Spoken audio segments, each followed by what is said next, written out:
conform being our education move. Any Ghana for you now, Abba. I can say free SHS, yeah, free SHS. Find them the NC Fanyano. Now, the point is, basic education, FQ Bunko, yeah, the 15 years, and a day, Oko primary school, Akwalabe and that primary school. Any boarding primary school, so Haninya day schools. And so, answer near starting FQ, yeah, the 15 years, Neshase. Now, a year day, now, yeah, senior high school, free senior high school. Abra, constitution, almost say, it should be introduced progressively. And no, and a dahono. And see, me a future amendment and they say it's not too late. Call a national stakeholders conference immediately.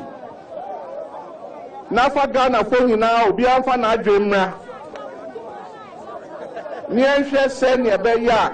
You bet me I hear free SHS no managing and so because first year quarantine and I young who saw problems see and you do second year now could do third year, then it means that these problems are going to be multiplied by 3.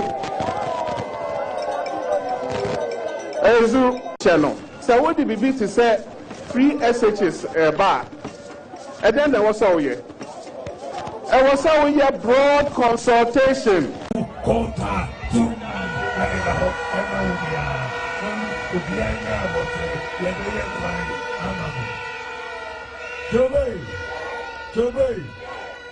Yeah, more pro 2016.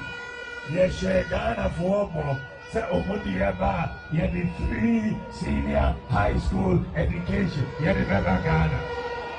Yeah, class A and E, PSHS, mano. Woman paying Ghana country say, yeah, Dada Ghana for, yeah, 419, yeah, Jimmy, yeah, enemy can say, it is possible. You bet me, you bet me, and then, yeah, bye, move. If you watch me, yeah, the 3 SHS about Yankwana. Baku, 5.7 million children across school free.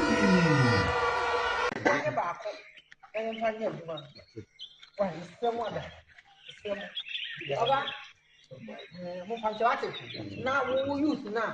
Oh, education. So yeah, I say you call for the education. What times no one more better. What it? My ancestor, I am here. My ancestor over 9. My ancestor, you could know me. I can't pass, you know. You pass from I was so no until the head. Yeah, you want Martin. I'm sorry. There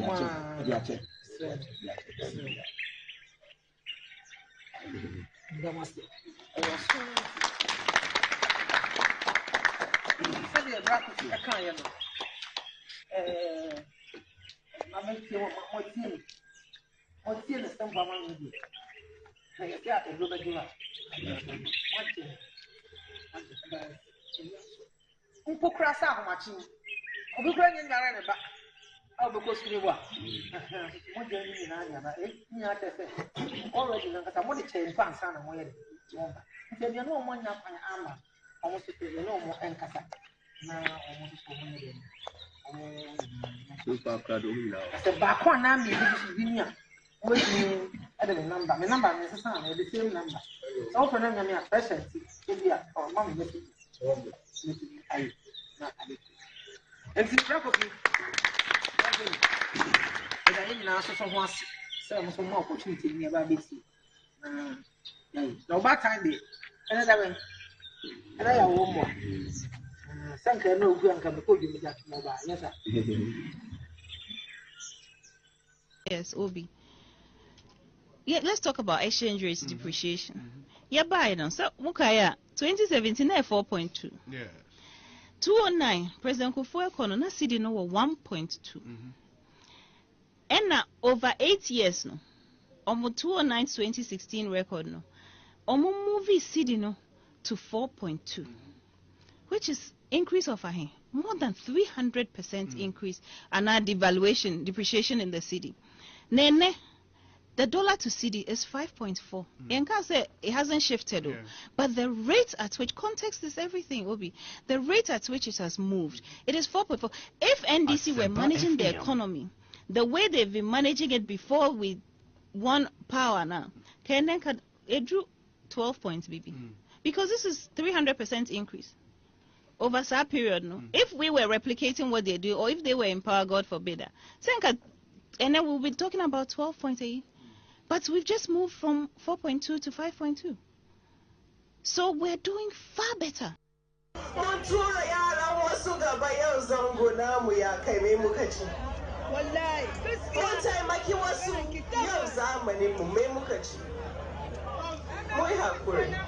yo, let's say Bazoro can vote. Nazon Chebugu, I'll hear it now. Sarota Nakune. Oh, she's crying, she's crying. She's crying. She's a boy, Samus, and no one is Sam. How can I know? Gabana buy and look as a some Magana. Kuma ba ce abin banza abin alhari ake kawowa yau da nake sai nan da ban samu nayi karatun boko ba da zango ba mu da wani da ke saye muna da za shi da mu gaba yasa gwamnati ne zai zo gana ya ce yaran zango duk yaron gana duka in iyayenka na da shi in bai da shi kai dai sai da yaro ka shi kuma wata rana ya yi albarka ya zo ya share mata hawaye wannan gwamnati ya kamata mu taimake shi ina tunawa 2016 ya zuwa campaign she mu shiga zango she ka ji 'yan zango na cewa free education ba dole ba amma na san kamar wata rana an zuwa gane wata rana an yi mai an zo a gane da muka shiga fadar sarki an tun gane an yi magana wurin aka ce yaranmu na gida wasu sun je school sun rika takardunsu ba mai taimakonsu. If you are a Muslim, I am Muslim. You live in Dabo. You are in Dabo. And you take your temperate and you vote for NDC. It's a haram. If you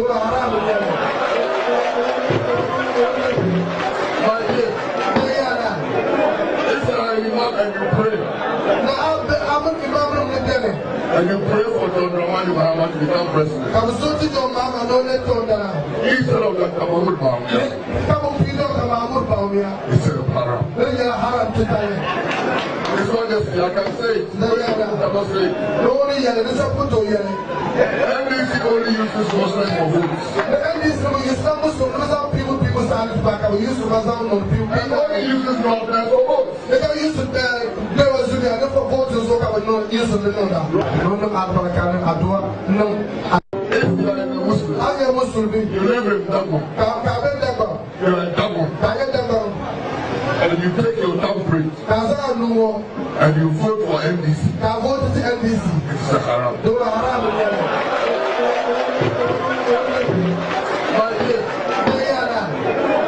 are an imam and you pray, and you pray for John Dramani Mahama to become president, instead of the Kamamur Bawumia, it's a haram. It's not just, I can say it. I must say it. NDC only uses Muslims for votes. People stand back. I used to only uses Muslims for votes. They don't use it there. There was a lot of voters who have no use of the number. If you are a Muslim, I am Muslim. You live in Dabo. You are in Dabo. And you take your temperate and you vote for NDC. It's a haram. This dredging, cleaning up is going to take about 6 months to complete this one. Then the Kwale Lagoon itself will take a longer time because that's where we have more composition of material, which needs to take a longer time, maybe about a year or two to finish. We're going to have recreational facilities. That is the sea outfall. So along we have recreational facilities. Other infrastructure, we can have some hotels will come at the end. And this makes the whole place. Then we're dredging all the way through Cycle to Kole Lagoon, where we call the Clep Interceptor. From there, we end up at the estuary into the sea. Before the commencement of the work, this is how the situation was. The channels were heavily silted. Along the channel, you can see very heavy siltation. So this is the beginning. Then during the process of the dredging, we had these situations. Gradually, we came up to the end. Then finally, this is the stage that we have reached. And then after that, there was a continuation to carry out the silting, because as we progress, more silt come, and you have to continue dredging.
Guys, so we are here at the roundabout of Efian Kwanta in Sekondi, also in the Sekondi Takoradi city and the western region. And the statue you are witnessing behind me is the statue of the President of the Republic of Ghana, His Excellency Nana Addo Dankwa Akufo-Addo. And this statue was built for him by the leaders of the western region to thank him for the good works he has done for the region in terms of development. And giving the region what the region deserves. That's not what I'm saying. That's according to what the leaders are saying. So I'm throwing the question out to you. What do you think of this statue of His Excellency Nana Addo Dankwa Akufo-Addo in the western region that has been built in Sekondi Takoradi for the good works that he has done? Leave your comments under the comment section and let's interact. I'm there for you. Oh, Nana Addo Papa, why Addo? Kokulu, rado. Ah, mentaso. I'm not going to mom there, President Muado, but why are they? The register not certified. And so if you request that you want a summary, that's fine. But this is something we've been doing for since time immemorial. And we've not added summaries to it. And this is not the first time. In 2019, we gave out the soft copy of the register. In 2020, we gave out the soft copy of the register. In 2023, we gave out the soft copy of the register. And it did not have a summary. So the fact that there's no summary does not make it not certified. The register, as you see, as you have it, is a certified copy of the register. If you choose to return it, that's your prerogative. You can do so. And this is a request you are making. It is not binding in law. It is not binding in law. And this is something we've been doing since time immemorial. I believe from Mr. Tetia, who's been here since 1992, they've never given a summary to anybody. So if it is your request today, that's fine. I mean, we are not obliged to give it to you. But I think as a commission that believes in transparency, that accommodates and is responsive to the needs of its stakeholders, we don't have a problem generating a detailed summary for you, but we are not obliged. And there's no way in law. But as mentioned, and I like to put it on record, it has never happened. It's a request you have made, we are not obliged to give it. As a commission, we thought that in the interest of transparency and responsiveness, we should provide you with that summary. And so we will. As Mr. Dr. Korea J indicated, we thought that we should give you the details and not just a summary. And so when they went in, it requires some audit checks and so on and so forth, and that is being done. And so you can return your drive if you wish. It does not make what you have not certified. Those registers you have are certified, and those are that's the final register. It's important for the public to know that we have 21 days within which to give you the certified register.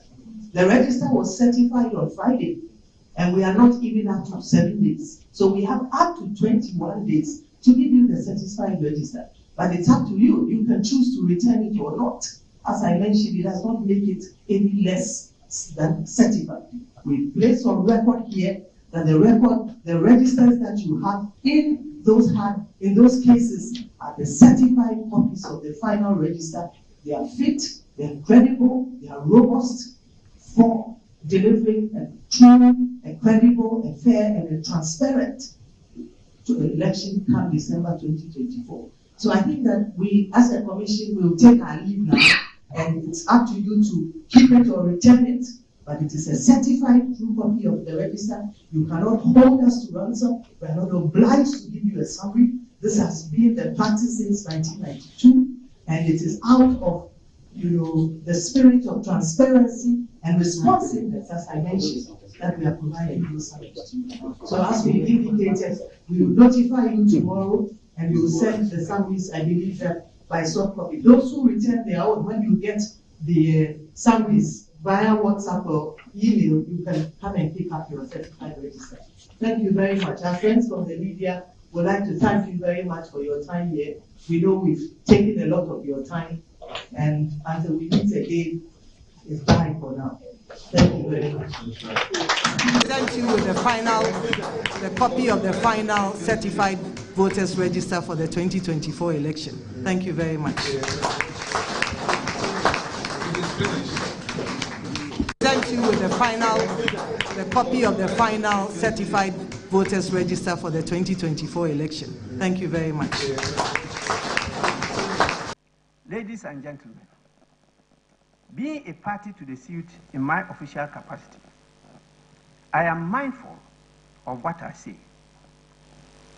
But it must be said, the suit before the Supreme Court raises not just legal questions, but more importantly, has profound implications for our democratic system of governance. At its core is the very essence of our democracy. While many legal arguments have been advanced in and out of the court, I recognize the fact that connected political and governance implications have not been addressed sufficiently to enrich the national discourse. It is my considered view this should also be vigorously articulated to give a holistic approach to resolving the issue. As one of the protagonists in this matter, and a long-time practitioner, it will be a disservice not to respectfully draw your attention to some of the facts, principles, and ethics of politics and governance, the practice and procedures of Parliament, and what is generally referred to as parliamentary law, to throw light on some aspects of the matter and to clarify the considerations that underpinned my actions. The current brouhaha may be likened to a power play between the arms of government, and has the potential to undermine our democracy and the authority of Parliament. Its outcomes could subvert Ghana's constitutional order and the democratic system, Ghanaians have toiled, sacrificed their lives, and shed blood to establish for decades.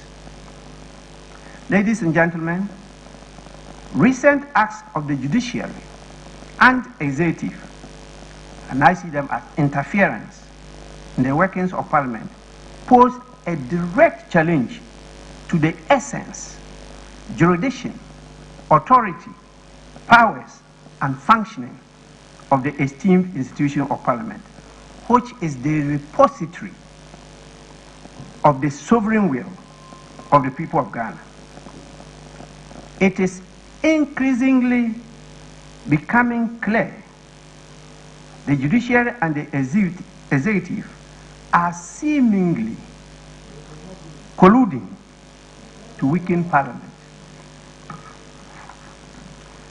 The decision of the Ghanaian voters in the 2020 presidential and parliamentary elections is clear and loud to all discerning people. The decision is obviously a preference for a consensual and collaborative governance to a winner-take-all government. The majoritarian system of Parliament, where the minority have a say, but the majority have its way, was rejected by the voters. They rather opted for inclusivity, collaboration, consensus building, leaving nobody behind. The equal representation of the two major parties in Ghana, resulting in the composition of a hung parliament, to the voters is the better way forward for our dear nation.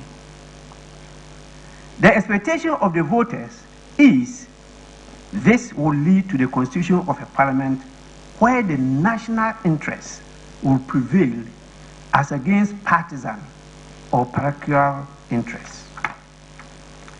This is the context and the peculiar situation I have to preside over as a speaker. I'm the first speaker in the Fourth Republic, in fact, in the history of Ghana, to work with a president who belongs to a different party,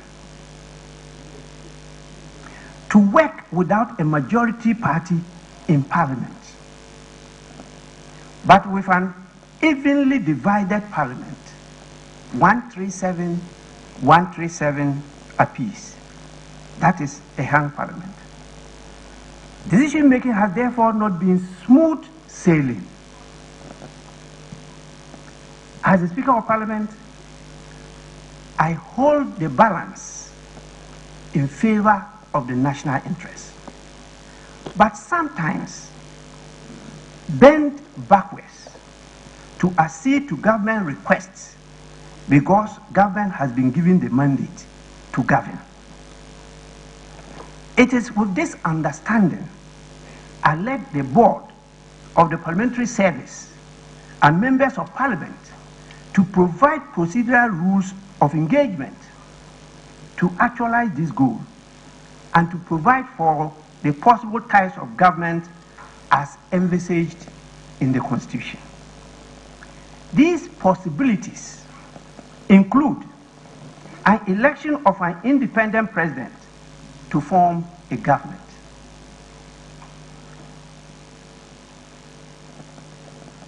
somebody who contests, as we have now, as an independent presidential candidate can be elected by the voters as the president of Ghana.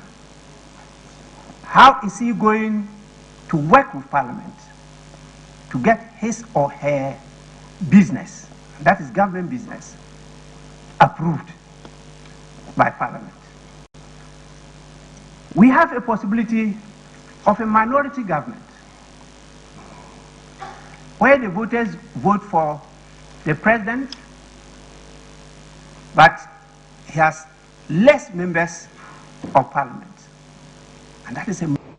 You know, the idea of asking for a stay of execution of a ruling of the Speaker there is really no legal basis for a stay of execution of a ruling of the Speaker.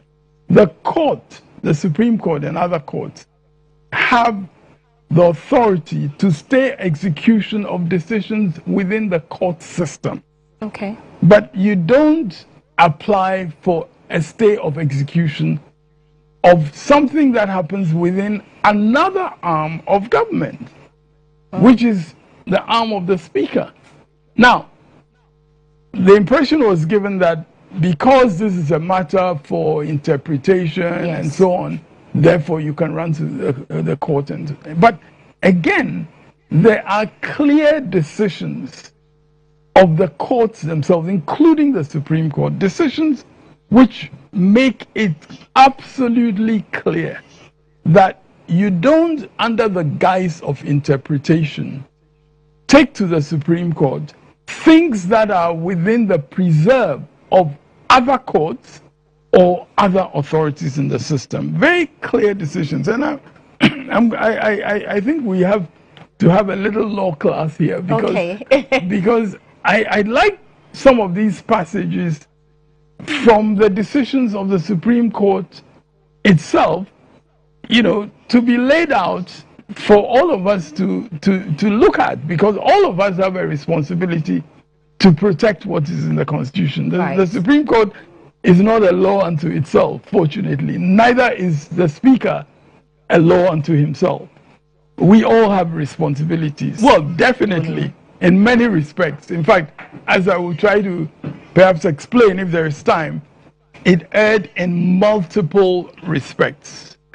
As I said, in the first respect, just running and saying there's a matter of interpretation, therefore Supreme Court, I'm before you, is not acceptable. The courts have said in many cases, there's this case, for instance, Edriamoa and Chum, where it was stated,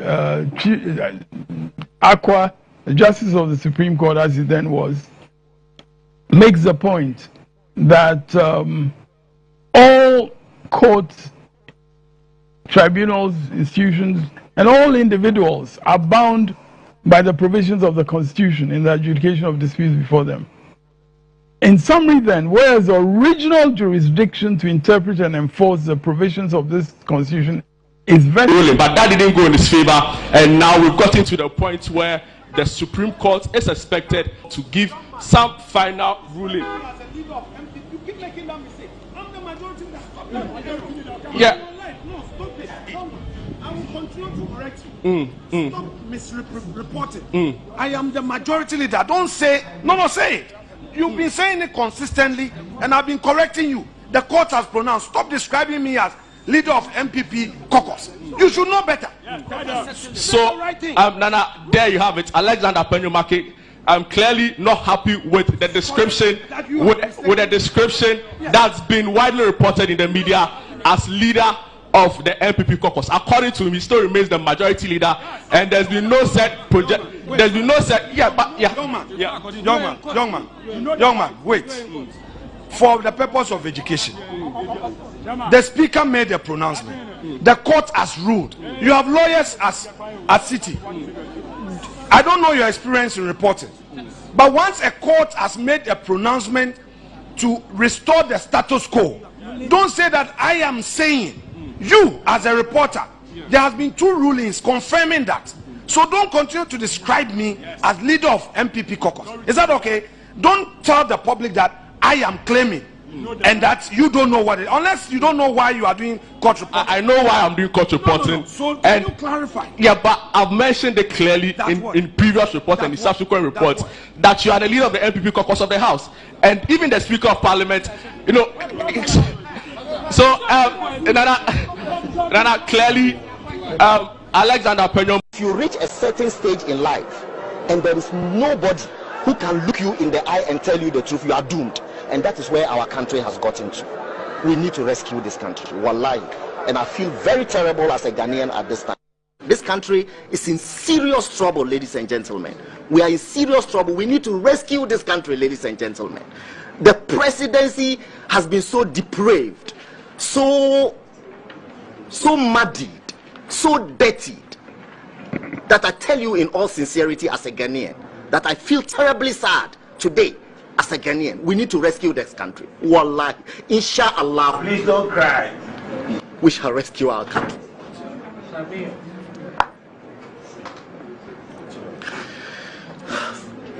Government is broke, government is broke. But people are spending billions to go inside the government that is broke. Have you ever seen a minister who resigned because government is broke before? Government has no money. Have you ever seen a governor who said, ladies and gentlemen, when I was elected, I thought the government had money. Now I discover government has no money, I resign. Have you ever seen it?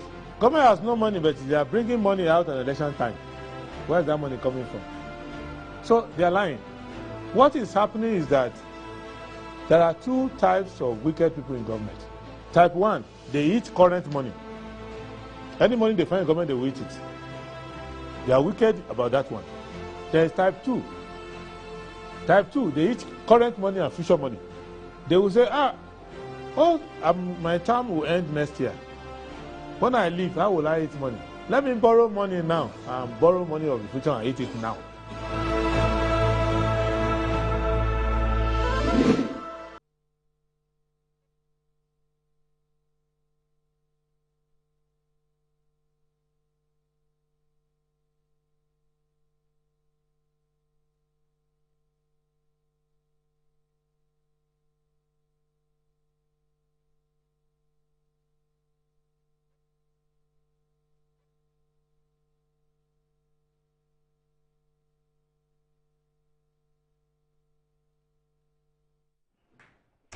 Right, hello, good morning and welcome to the show. This is Good Morning Ghana live on Metro TV. It's a Tuesday, the 12th day of November 2024. By His grace, we are live and we're here. We're at another edition of the show. Our gratitude to the Most High God for the rare privilege of being alive and, of course, the opportunity of having another conversation around the top stories making the rounds here in our dear Republic. I'll let you into our panel for the morning's conversation shortly, but let's take a look at the front pages of our newspapers. Daily Graphic, standoff in Parliament, solution rests with Speaker Afenyomakin assets. 4 MPs vacant seat controversy, Supreme Court delivers judgment today. Vote for competence above other considerations, NCCE boss to electorate. The Ghanaian Times, avoid hate speech ahead of elections, NCCE cautions Ghanaians. Africa must end dollar-based crude oil pricing now, Africa refiners president. I'm surprised my comments have been twisted, McDan.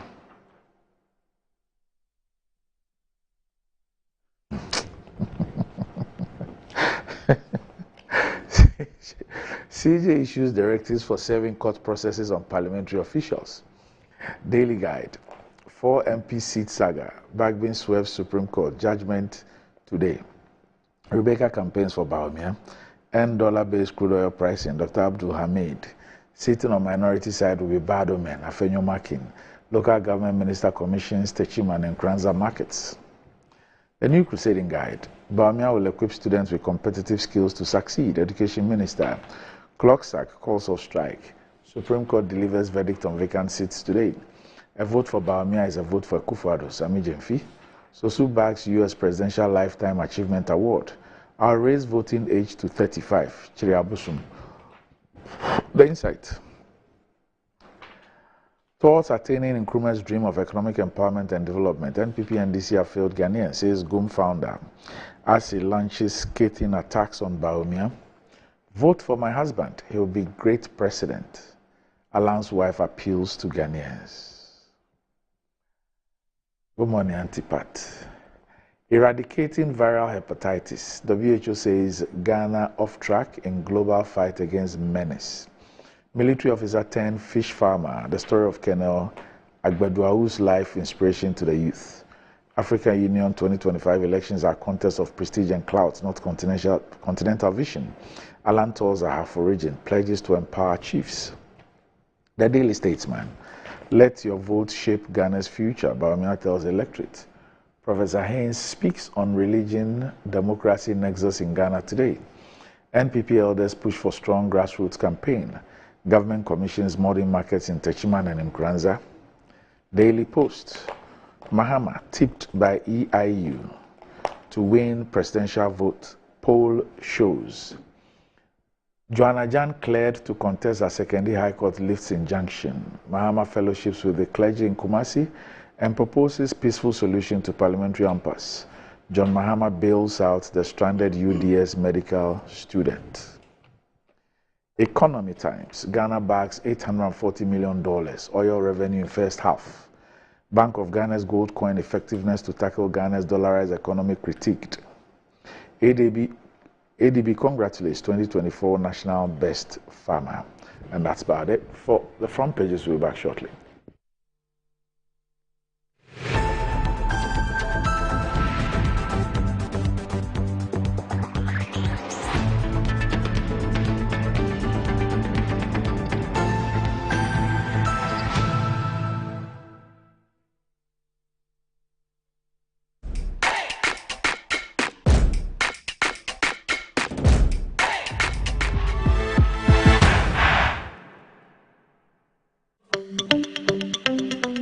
Good business means seeing the possibilities and maximizing opportunities.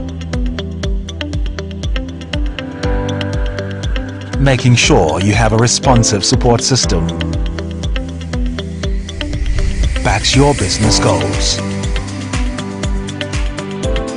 A partner that gives you a stable platform with reliable connectivity and seamless solutions, and better understands the tools required to take you to the next level. With so many moving parts in running a business, we do our best to provide you with some stability. The only kind of stability you can find with MTN Business Broadband, the fastest and most reliable internet provider in Ghana, making sure you stay ahead and stay connected, because we understand what makes your business tick. Sign up today on broadband.mtn.com.gh or call or WhatsApp 0244 308 111. MTN. Over 5 million children have benefited from free SHS. Protect free SHS. Vote Dr. Baumia #1 on the ballot. Experience the enhanced protection of Star Motor Third Party Extra from Star Assurance, an enhanced motor third party insurance policy that provides cover for loss or damage to your vehicle's windscreens, side mirrors, back glass, and other glass components. Whether it's a crack or major damage, you can drive with the assurance that your vehicle is well protected. Our commitment to you includes affordable coverage options and a claims process that is both fast and straightforward, so you spend less time dealing with paperwork and more time on the road. Also, we have proudly partnered with Hope for Little Lives, an organization dedicated to supporting children in need. By choosing Star Motor Third Party Extra, you're protecting your vehicle and making a positive impact. Every policy you buy helps bring joy and support to children in underserved communities. Reach out to us now on our toll-free numbers 0800-177-177 or 0302-245-906 to sign up. Let us help you drive with peace of mind and purpose. Star Motor Third Party Extra. Drive with confidence, give back with heart. Star Assurance, your solid partner. The luckiest. Star 712 hash. Luck is everywhere. 8K. Hey, you get an 8K. Get back packing from your book, man. One lie. Hey, wait. You can put it on his tab. This is my man. Good luck. Hey, Bill Radio. We have star 712. It's a phone. I'm on dialing the magic numbers. Star 712. Now welcome to the luckiest. And now with me at home ticket. You can buy for yourself or your loved one. Mommy, tell mommy who's here. You're buying for me, right? Or who else? Let's choose buy tickets for others. Love you, boo boo. No, maybe straight to option 4. Now, you need to buy tickets worth 50 Ghana to qualify. Yes, you can buy random or preferred tickets. I'm choosing random tickets. Listen, if you buy the random ticket, the system chooses a random number for you. But if you buy the preferred, you get to input your own preferred 5 digits. 5. Baby, give me your 5 numbers. And how much are we buying? Babe, look at the body and buy you. With your body, Hey, there, tread cautiously. Now follow the prompts and confirm. Now the luckiest. The luckiest is regulated by the NLA on the Caritas platform, not for persons below 18 years. T&Cs apply. John, mema wakwaba. Yeah, say. Alaji, mema wakwaba. Yeah. John, I had a bro, one on them. I really am a gun 19 and Menamo, and then break a crane bijano. To no antina masaba. Alaji, I had a bro. Yo, me da say. Moamonim, tamana amawa which mo miana na me boabo na kakra. Na se say de my crowd say me pese me be ware no. Na me ko siesie no. Na me man san gina ne na so biom. No ye kra behwe. Yo, abusuafo, yes empa. Yo, Amagana. Wasumo. Mentumi ensan mechi. Sho bread baby a wode me famwe. Amane hu. Yabe. Mentumi biom. Forward ever, backwards never. John, wo okwan a wode me very fast so. Ahokyere, ekom, dum so. Hwa me nana no mi. Ya free SHS ya ban ya. Kom anya school anko. Ena hwe ya o ma ye fe. Ase o ma se sambe hye obo. Sa ahomache tu okro kokra. Meko band, na makwa ko yiska. E de abra magana. Na maboni dwetire ama na starting kokon ketenkete. Hey! Akunta, you are still incompetent. 2% sadin mami abrabo, eto chacha to say aviator. There be emaso. Alhaji has also promised us jobs through digitalization. Ejuma be bususe. Alhaji there, metene so a ne masore. Emri bia mekani abesa no. Otimi to kanea light e woni phone so. Ema me ba bia wonam bia. Yo Amagana, enya me me ware amawo. Alhaji ni Jones ni wa choose. No ababa say. Eye Alhaji number 1. Alhaji number 1. Esuro. Anti-cavity, gum protection, brighter teeth, and fresh breath. I'm a fair missy way. Prepare bantama. Machasi. Cycle. It's her smile, the fresh breath. Me jidi say we use Kel 360 toothpaste. Say me kind. Cal 360 toothpaste. Gaskia, Kel 360 toothpaste. It's a gum protector. Onim jom kasa. Kile hosing. Kel 360 did the way. It's cool mint. Gives me fresh breath and your confidence booster. You will see so feeling when you know Cal 360 toothpaste. Happy smile. Kel 360 toothpaste, anti-cavity, gum protection, brighter teeth, and fresh breath. Kel, happy smile. This advert is FDA approved. Dr. Baumia once said, "We are building a new harbor in Cape Coast and a new airport in Cape Coast." In 2020, we will promise an airport and a harbor. Fast forward to today, absolutely nothing. Sure working. Vote John Dramani Mahama for president. Trustworthy, honest, and reliable. Vote for change. Choose the umbrella. Vote John Dramani Mahama and the NDC.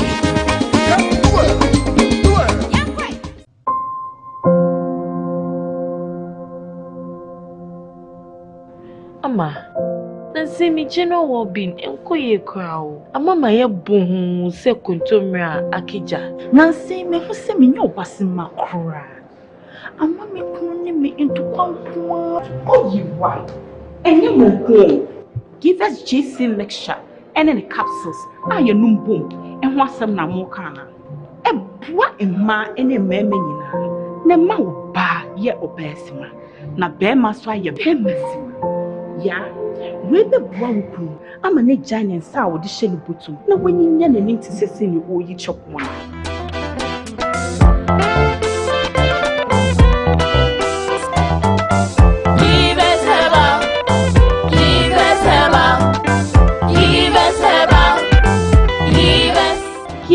GC mixture and capsule.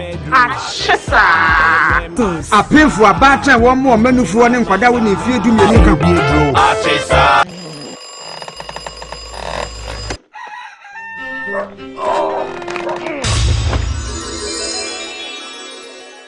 Who are you? Who are you? Charlie, it'll be you from the future who doesn't sleep on that slice of bready poor mattress anymore. Don't some slippers then follow me. It is part of the mattress we did it from there. Yeah? That be the mattress where the dead go. Wait, what are you doing?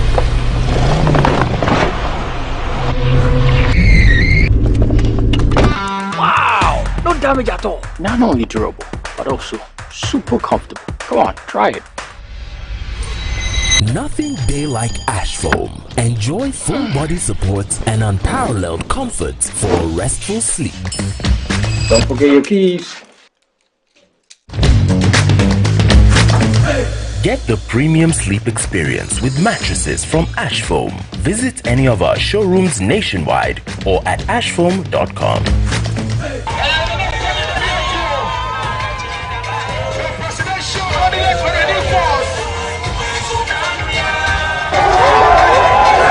Ago! Settlement Yamohana! I am the same. Between Namaho, Mabaha. Me a list of baby I make over Ghana and my Yinano. Settlement Tia about so say. Mint trouble Tia at the summer bar. 2025, let's set up for 2025. Nobody won. I swear. You only Ghana 2025. The secret is open up to me. Let's say it.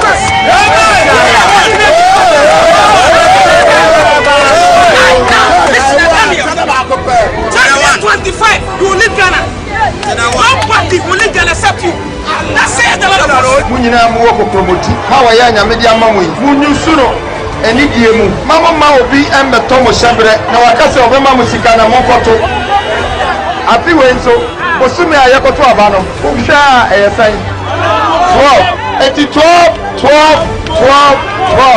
Now Mukai Muse, I bought 12 o'clock, a Riabo, says some 12 o'clock, Biema, a dear chick. Said 12 months in the Papa, I finished the sun, a Tracy and Copo, or the Society Ba.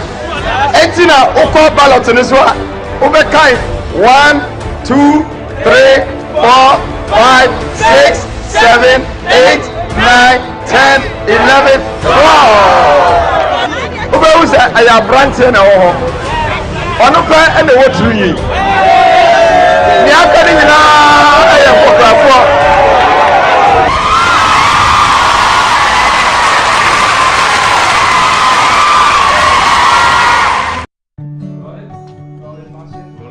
All our believers, to the Niger Gunners of Globe Road, all you Artetas of Africa, of Accra, of Maputo, of Oimbo, the legends of legends down Lusaka way. We hear you. Now hear us. Obrigado. Halo. Betway, the official global betting partner of Arsenal. Welcome. Please look into the camera for verification. Thank you, John. You are now verified. Please select your preferred candidate.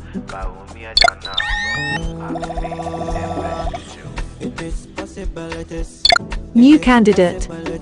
Profile being verified. Please choose another. New candidate. Profile not ready. Please choose another. To see development options for this candidate, press yes or cancel. Will cancel free SHS. Will cancel LEAP. Will cancel health insurance. Will bring back Doomsaw. Should I continue? Press yes or cancel. Please choose another. Development options. Will improve free SHS. Free healthcare. Flat rate scheme for importers. Jobs for the youth. Affordable public transport with electric buses. Generally, a great choice. The only choice really. Thank you for voting number 1. Vote number 1 on the ballot. Apomode wonsem yemfen diagro. Enunti nese wonom edepapa nko a. Exodus moringa capsules, any Exodus dandelion capsules, efi Exodus ebusua no na ɛbɛboa w'apɔmuden na mu bia wo benya no betimi aboa wo nanso sɛ wonya to no a wo betimi anom abom na ɛbɛboa wo papaapa sɛ wonom Exodus moringa capsules ne Exodus dandelion capsules ɛboa ma mogya di afurusa ne yie na afei ebusi wo immune system no na akwatia yarewa ahodoɔ menim yie sɛ nipa dodoɔ no nim deɛ moringa etimi yɛ na dandelion so yenim ɛno nti menkasa bebree ɛnyɛ mma apemfoɔ ana baatan a ɔma enifo ana abofra a onya mfidu Exodus ehu adansi die dɔɔso.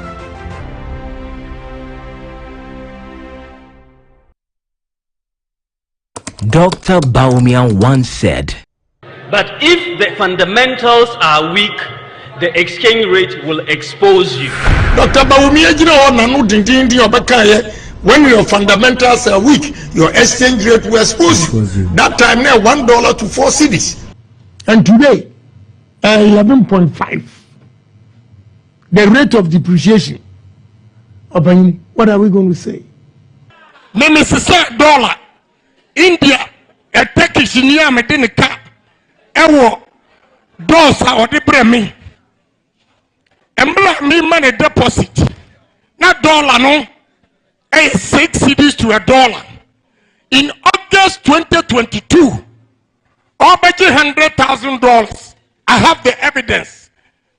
Between 1,550,000 Ghana cedis, meaning the dollar was 15 cedis, 50 pesos. Where were the strategies?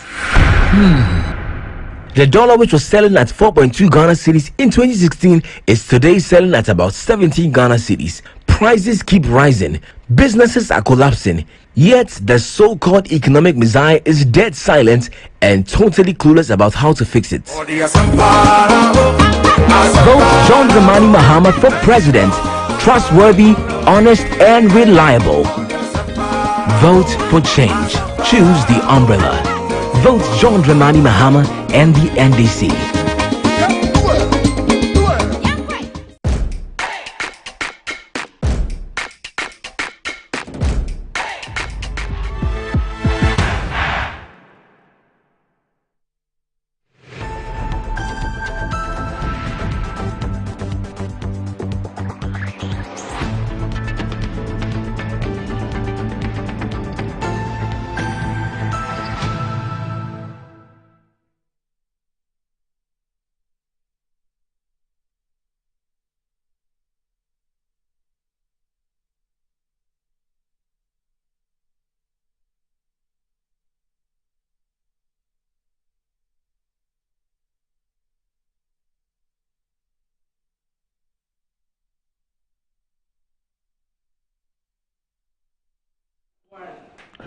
Right, welcome back to the show. If you just joined us, this is Good Morning Ghana live on Metro TV.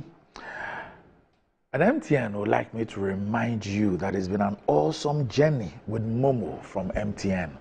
15 years of ease, safety, and convenience. This is definitely worth celebrating. That's why the Momo at 15 Rewards is here with amazing cash prizes to say thank you. Send Momo to an MTN Momo user or make payments to an MTN Momo merchant at no cost whatsoever, only on MTN. So go and download my Momo on the App Store or Play Store to enjoy this. Just Momo it everywhere you go. Terms and conditions apply. And I saw footages of the award ceremony, the Momo at 15. You guys remember the advert, Minsa account? So the lady who actually did that ad, she was recognized and awarded by MTN. So that ad is already 15 years old. Mensa account. Anyway, if you're thinking of getting that toothpaste that will take care of the entire family and save you some money, the recommended family toothpaste is KEL 360 toothpaste. It's approved by the Food and Drugs Authority. KEL 360 toothpaste provides you and your family with all-round dental protection throughout the day with freshness. KEL 360 toothpaste is good for kids, children, and adults. Let your family be a proud family when they step out by constantly using KEL 360 toothpaste. KEL 360 toothpaste brightens your teeth, prevents cavity, and with its cool mint gives you fresh breath throughout the day and protects the gum from decaying. For consistency and quality, use KEL 360 toothpaste. KEL 360 toothpaste is another product from Samara Company Limited, producers of Sasso. It's available in all supermarkets, malls, and provision shops. Call Samara Company on 0246 864 798. Kel 360 toothpaste. Happy smile. All right, so with me on the show this morning, I have two legal practitioners. So to my immediate left is Ishaq Ibrahim, who is a lecturer and also a member of the communications team of the NPP. Ishaq, good morning. Good morning to you. Right. Good morning to fellow countrymen and women. Right, okay. All right, also with me on the show this morning is the Director of Legal Affairs of the NDC. Okay, and in the last 24 hours, his accolades have gone up a few notches, and his acquisition of FTs is also Randy, gone up by a few hundreds. Don't allow Ferguson to influence you negatively. His gang of four are also seriously working for him. Yeah, God. Energy. We are working for Mahama. He's here with me on the show. Randy, good morning. Good morning to my learned friend. And good morning to your viewers. Yes, Randy. Okay. So what has led to the accolades in the last 24 hours from the Western region to Accra and the donation of more FTs? Okay. I deny. Yes, and it's good. It's good that way. So, Randy. You know what FTs are? You don't know what FTs are? I thought Financial Times. Oh, okay. That's what it is. He says it's a Franklin template. Oh, okay. There are some who also says it's a... It's okay. We'll move forward. So, Randy, as you are aware, we did our internal primaries somewhere 13th of May 2023, and thereafter, I think about a year or so later, some party members took the party to court at the Secondary High Court on the eligibility issues of the candidate that won in Amenfi Central. And we went to court. The court granted an injunction restraining the candidate. Subsequently, we decided to annul the said election and to rerun it. And we opened the avenue for everybody to come and contest again. After that, on the 9th of September, we presented our candidate to the Electoral Commission on the basis of the rerun election. The Electoral Commission actually came to supervise the rerun. And thereafter, we presented the candidate on the 9th. On the 10th of October, the EC now writes to us, indicating that the candidate had been disqualified on the basis of the injunction that was granted in May. So first we went to the High Court in Accra to challenge the disqualification dated the 10th of October and apply for some interlocutory reliefs, injunction of course. The High Court said no, they won't grant the injunction, so we should go back to Second D. So immediately after court that day, I think we left court around 10 a.m. I moved straight to chambers with my colleagues. We put together the application to vacate the interlocutory process and got it filed that same day. We scanned the processes with an agent there.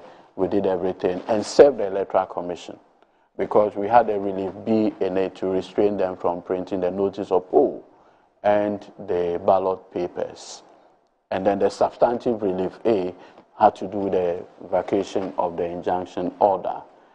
So yesterday, finally, the application was taken. So I moved the application to vacate the injunction order. But also, just so I don't interrupt your flow. But was there any interim order that was denied you by the Secondary Court after the Accra one? No. Okay. There was no order on the EC There was no order to prevent the EC from going ahead with the printing, which was denied? Which is the Accra one. The Accra one. That's the Accra one. So when the 10th October letter came, we issued a writ, and then we applied for an injunction. So the Accra one says no, they will not do it. In a very interesting circumstance, they will not do it. So quickly that day, knowing that once the order is taken, the EC will just go ahead. That same day, I had to do this application to vacate, and then the relief B asked that the EC is restrained. So it was in the relief B in this new motion. So when I did that, and we got everything filed in the Secondary High Court, the court gave us the 7th of November to move the application. But we ensured that the EC regional office in Western Region were duly served with the application. That will keep them in check in going ahead with the printing of the notice of poll. Good.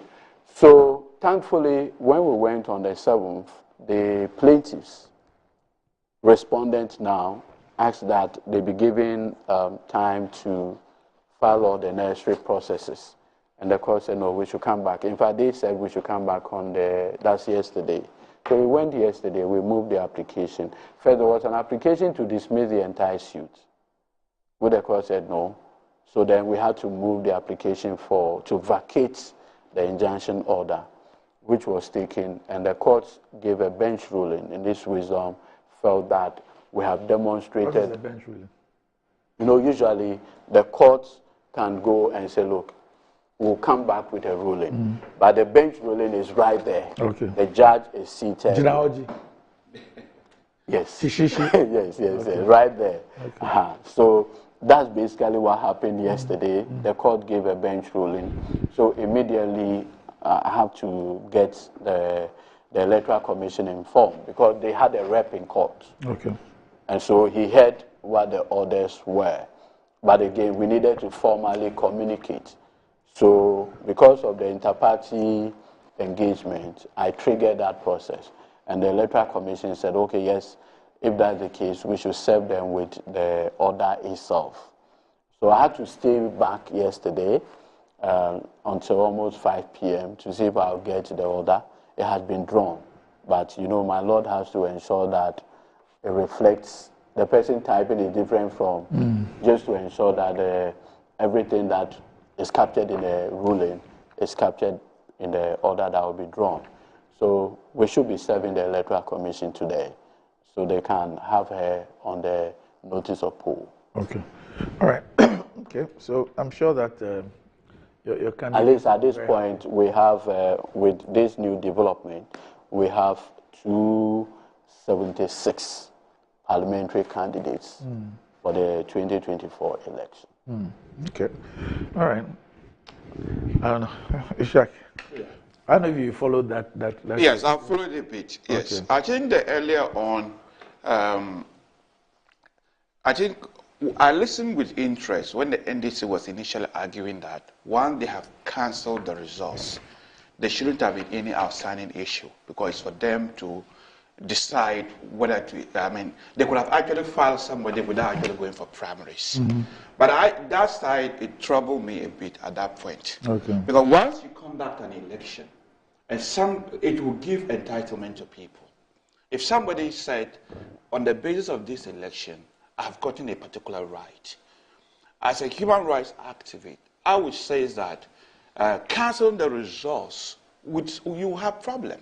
Because you are more or less extinguishing people's rights, of which the court is already ceased to determine. So I believe that there was still a problem. So the Electoral Commission was right. But I'm also glad that they have taken the next steps to get the gentleman cleared.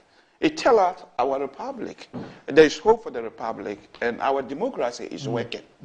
So I'm happy they got whatever they got, because it gives me hopes, especially when you listen to Mo Ibrahim aspect. Because some people, I'm saying it because some people was reading something to eat, like, this is another example of the Electoral Commission working together with MPP to exclude some people before the whistle is actually blown for a start. But I was not reading that. As a human rights activist, I believe that people's rights were engaged. And while people rise again, you can't just cancel it. I remember when we had issues in Walwale, some people were just saying cancelling it would be the right way to go. And I said, no, once a court is seized to determine a matter, you cannot just unilaterally cancel it. Unless you are coming out to admit clearly that there was really a problem. In that case, you still have to go back to the court talk to both parties, then we withdraw it, then cancel it. But you can't just cancel it without having engagement with the court. Once the court is seized with a matter. Yes. All right, okay, let's stay with the courts. Okay. Let's stay with the courts. Okay. Because the Supreme Court is set to rule today. Today, yes. On the case involving Speaker Alban Bagbin's declaration of 4 parliamentary seats as vacant, Chief Justice Gertrude Tokono announced the date after hearing final arguments from MPP parliamentary leader Alexander Afenyo-Markin who filed the suit and Attorney General and Minister for Justice Godfrey Dame. Both sides addressed key issues concerning the extent of the Speaker's powers and the interpretation of constitutional mandates regarding parliamentary vacancies. The proceedings took an unexpected turn when the Speaker's legal team led by Teddy Osori failed to appear in court and did not file the mandated statement of case by Wednesday, 6 November 2024. This absence, despite an extension granted by the court, has sparked criticism from the Attorney General, who called the absence disrespectful to the court and the judicial process. As there is the Speaker's legal team's actions are a slight to the judicial system and a disservice to the process, the Attorney General stated, underscoring the need for judicial respect in cases of constitutional significance. And at the heart of the case is Mr. Afenyo-Markin's contention that the Speaker Bagbin's unilateral decision to declare the seats vacant infringes on judicial authority, disenfranchises constituents, and exceeds the Speaker's constitutional limits. Speaker Bagbin, however, maintains that his actions were within his mandate to uphold parliamentary integrity, arguing that the MPs who declare independent status before elections violate constitutional obligations. Now, so we already know that they have not filed. Yeah. In a related development, the public perception that the judiciary has become one-sided in favor of the governing NPP portends ill consequences for the country. Mr. Chachuchi Kata has warned. The veteran lawyer said in a recent interview, quote, there is a perception that the judiciary is acting in favor of the NPP. Explaining how pervasive that perception is, Mr. Chikata cited ordinary citizens jokingly refer to the judiciary as a unanimous football club, deciding cases in favor of one side, stressing this creates a dangerous precedent where people lose faith in the judicial process altogether. If people lose confidence in the judiciary, it's also a loss of confidence in the legal profession. The judiciary is made up of individuals who have risen through the ranks of the legal profession, and when confidence in the judiciary wanes, it directly impacts the entire process of adjudication, which is what lawyers practice in the court. Mr. Chikata's observation is backed by the 2024 Mo Ibrahim Index on African Governance, which report reveals that Ghana's judiciary saw a decline in its autonomy rating, dropping from a full score of 100% between 2014 and 2017 to 50% in 2018, a level it has maintained through 2023. Judicial autonomy as measured by the index refers to the judiciary's ability to interpret laws without political interference or influence from other branches of government. The report's findings follow growing concerns from civil society groups who cite the appointment of political figures to judicial roles and the detention of protesters as potential indicators of political influence within the courts. Jacques, yes. Okay, so there are two issues that from what you've read, yes. I can see two issues. Yes. Whether the judiciary is impartial, and then the substantive case that is currently going to be decided. I think I'll deal with whether it is really impartial. I have respect for Mo Ibrahim Foundation. In fact, I'm a beneficiary of the foundation. In what way? Well, they once sponsored one of my masters in the UK. Okay. So I know Mo Ibrahim personally. I've listened to some of his lectures as well as. So I do have faith in what Mo Ibrahim said. But what they have said, there is explanation that can offer for it. If you look at the past 4 years, the opposition NDC has not helped in terms of creating a perception about judicial impartiality in the country. From the beginning of these 4 years, they went to Supreme Court challenging the whole results. And they went there without actually bringing a proper case. I believe there was no proper case at all. The evidence was not available, especially if you go to court seeking to win your case on the basis of actions compelling somebody else to tender in evidence. So, and whether you like it or not, the NDCs are almost half of the country. So if from the beginning, a group of people, a large number of people, are beginning to have this belief that we have lost because the judiciary is in favor of one side, that would be the beginning where a perception can create. And when you do your research, you are likely to find that majority of people are having this perception about them. Secondly, if you look at the current case, for example, Speaker versus Efenyo Market, until the judiciary was engaged, the fire was on the MPP. Then when the judiciary made pronouncement, especially the interim order, again you can see half of the country is on the judiciary, and the charge is led by the NDC. So for me, the way we talk about the judiciary, I think we are talking down the judiciary, especially the last the last press conference the Speaker had, where he directly said the Supreme Court and the NPP was in bed together in violation of the Constitution, and that they have sinned against the Constitution and they need to repent. Such statement coming from the Speaker, again, is talking down the judiciary. I mean, he's, I think, third in line, or sometimes he said he's actually second in line because he had an organ of government. So I believe those things can also create that perception. But the case that he has won, plus a two-forcing case, tells me there is hope. Do you understand that? It tells me there is hope that the judiciary is impartial. I mean, yes, I mean, Ghana is still a developing country. Our institutions are not yet very, very strong. So I kind of understand why occasionally some people might not be impartial. Do things quietly and get out of this place. That kind of attitude can make people very timid. But if you breathe in some atmosphere to people that listen, here the law will prevail regardless of behavior. And if you qualify, if you put in the work, the hard work will do you. I think it can produce citizens who are able to challenge a system and not being very timid. So for lack of time, I'll leave it that way and go into the substantive matter. I don't want to preempt the Supreme Court, but I believe if you do proper legal analysis, I believe that Efenyo Market is likely to win his case.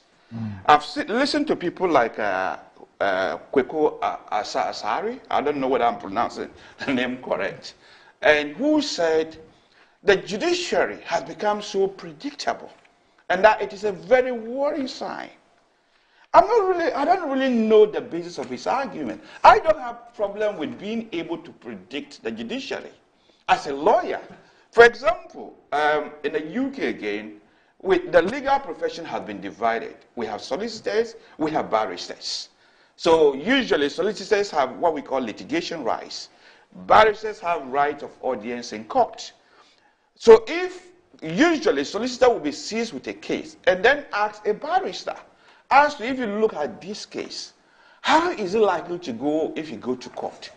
You have to do legal analysis and you tell the person that if you go to court, you are likely to win. So if somebody can predict that, listen, if you go to court, you are likely to win. I mean, it's based on the work that you have done. The precedents are there, the Act of Parliament are there, the constitutional provisions is there.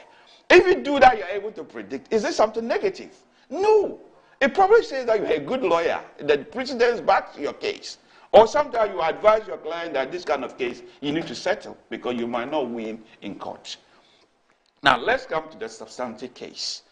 I agree with Efenyo Market most of the things.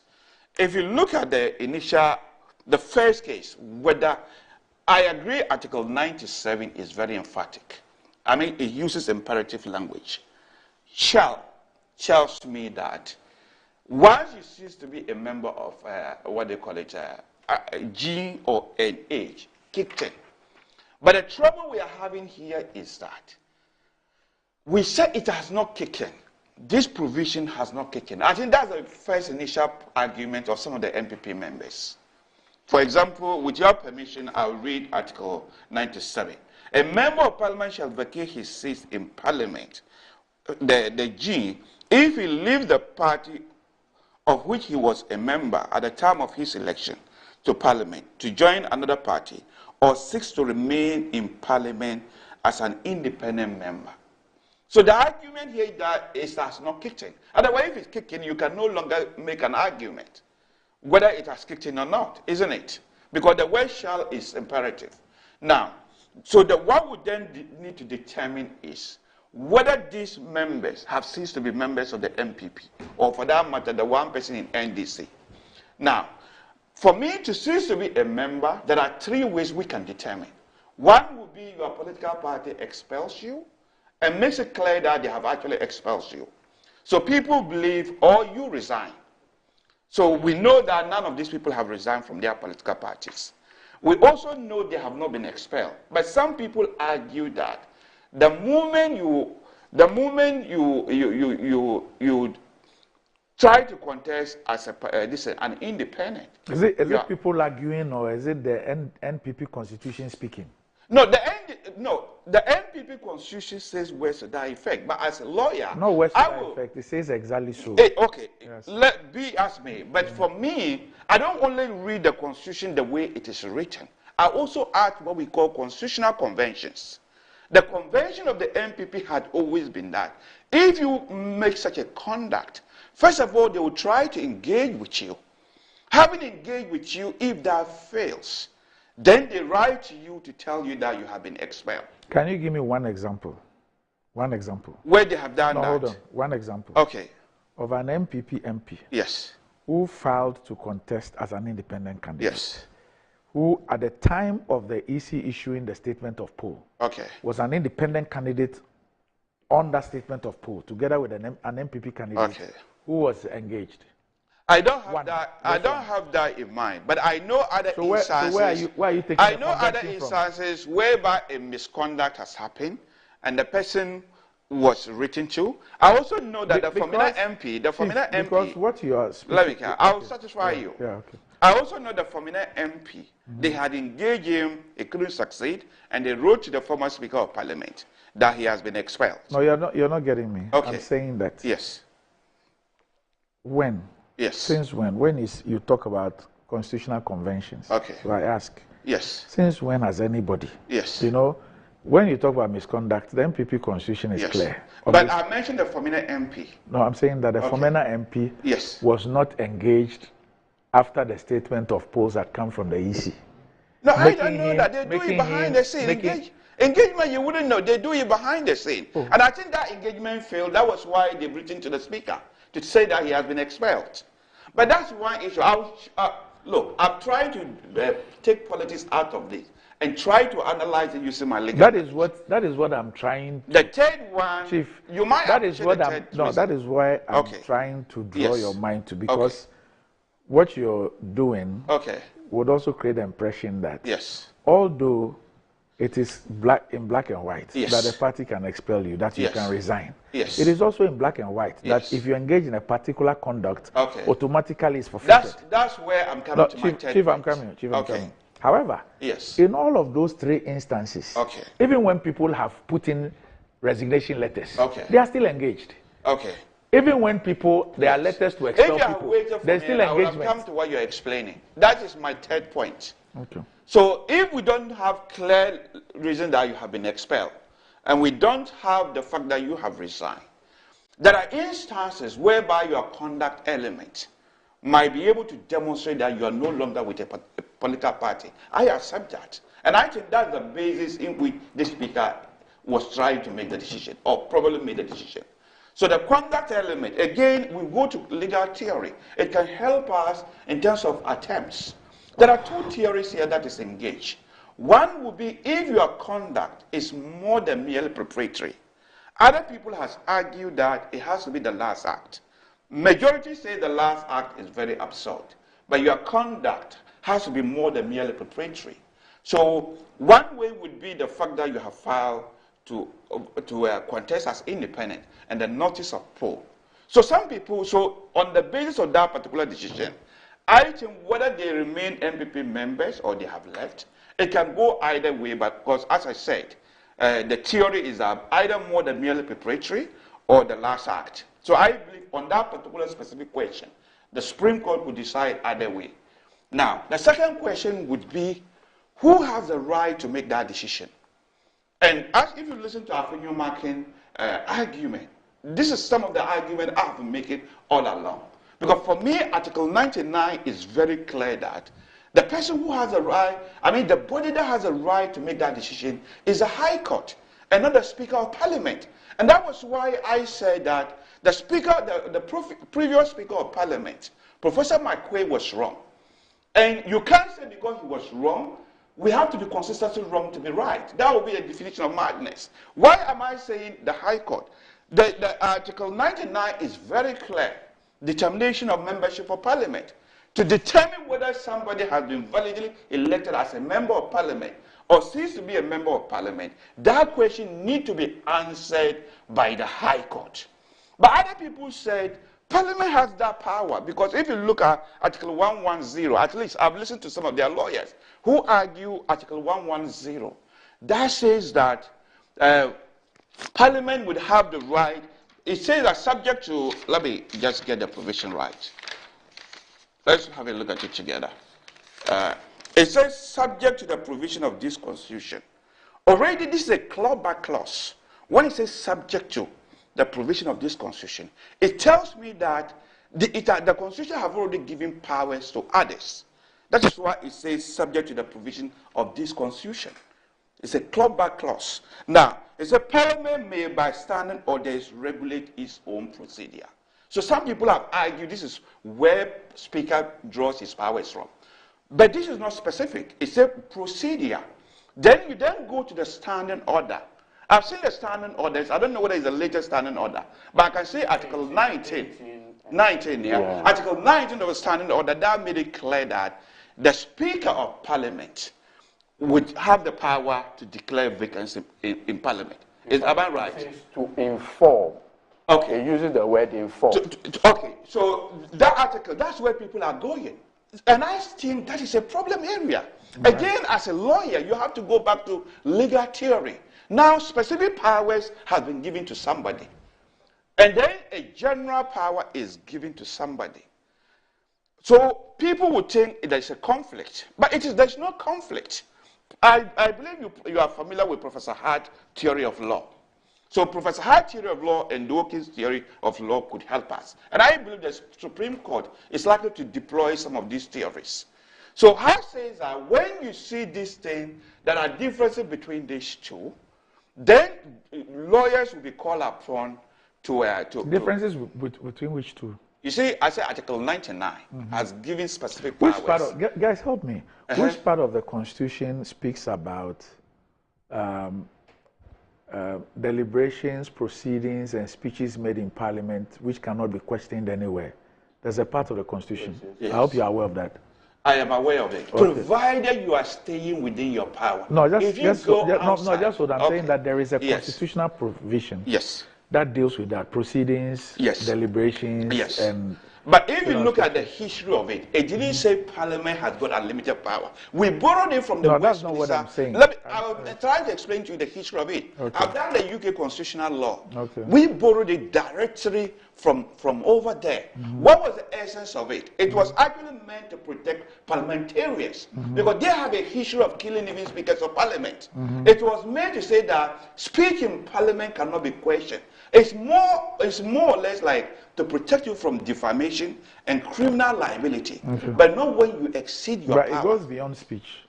Well, that's my understanding of it. But let me come. But that's not what their lawyers is arguing. The lawyers is arguing around 110, Article 110.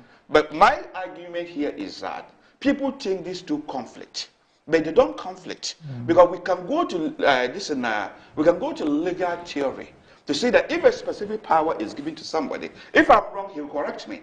And then a general power is given to somebody, assuming the standing order is the one that gives the speaker the power, which is drawn from 110. We have a principle called specialibus generalis derogat.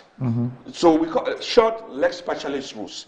If a specific power is given to somebody else and a general power is given to somebody, the specific power takes precedence. So I believe it is the High Court. If you apply this constitutional principle, a specific power is given to the High Court, a general power is given to, if you want to say, Parliament, the specific power will prevail. This is why I believe that Professor McQueen was wrong. This speaker is wrong under this particular circumstances. Okay. And now let's come to the specific provision. What does it say? If he seeks to remain in Parliament as an independent. Now, you are already familiar with the argument. The argument is that this particular provision doesn't cover people who wants to come back in the next Parliament as members of either independent members or members of a different political parties. Others said it immediately affects anybody who has expressed the intention now, even though the life of the Parliament hasn't ended. I believe there's a problem over there. Why? They give rise to interpretation. Why is there a problem? The problem is that if he seeks to remain as an independent member, but these people are not seeking to remain as independent members now. They are seeking to come back in the next Parliament as independent. So let me ask you a question. Let me devolve this before you come. Yeah, please do. If you look at Special Tribunal ex parte Akosa, the Supreme Court gave 4 instances whereby a provision of the Constitution must be referred for interpretation. And one of them is that if there's a rival meaning placed in any provision of the Constitution, it is the Supreme Court that has the power to make an interpretation. So having said that, now they have ceased with the matter. I believe their judicial was properly involved. So let me ask you a question. Okay. Now that you have explained your legal whatever. Yes. Assuming that that provision was to speak about future, the next Parliament. Yes. What would be the essence? There will still be essence. What would be? No, just tell me what the essence will be. No, it's not this provision is talking about future. No, I'm saying their conduct. I'm saying that. Yes. If it is not about conduct in this particular Parliament, yes, but it's about conduct in the next Parliament, there are some. What will be the essence? There are some people whose conduct in this Parliament would be engaged. No, let's use this specific example. No, but why do you have reality when you are using hypothetical? The reality is that today. No, the reality is that when you look at why Senate case, for example, he was seeking to cross immediately. Let's have this. So today, please read the part that speaks about an independent candidate. Can you read that part for me? So if you go to 97, I think G, if he leaves the party of which he was a member at the time of his election to Parliament to join another party or seeks to remain in Parliament as an independent member. Okay, so if he leaves the party of which he was a member at the time of his election to join another party or seek to remain in Parliament as an independent member, does this not tell us that it is for the life of the Parliament that the person was voted into? It hasn't. Let me explain. And if you move on, if you move on, and you go to the H, what does the H tell us? Okay, let's resolve the G before we go to the H. I understand you. As a lawyer, it might look so plain to you. But I believe my friend will put political differences aside. I believe that the court will go back to legal theory. You see, Professor Hart has written an article, and the title was No Vehicle in the Park, as part of demonstrating how judges are supposed to resolve the cases. So no vehicle in the park, just as similar as if he seeks to remain in Parliament as an independent member. Clearly, this doesn't look like there's a problem in it. But in legal theory, he said we have a core meaning of words used. And we have what we call a penumbra meaning.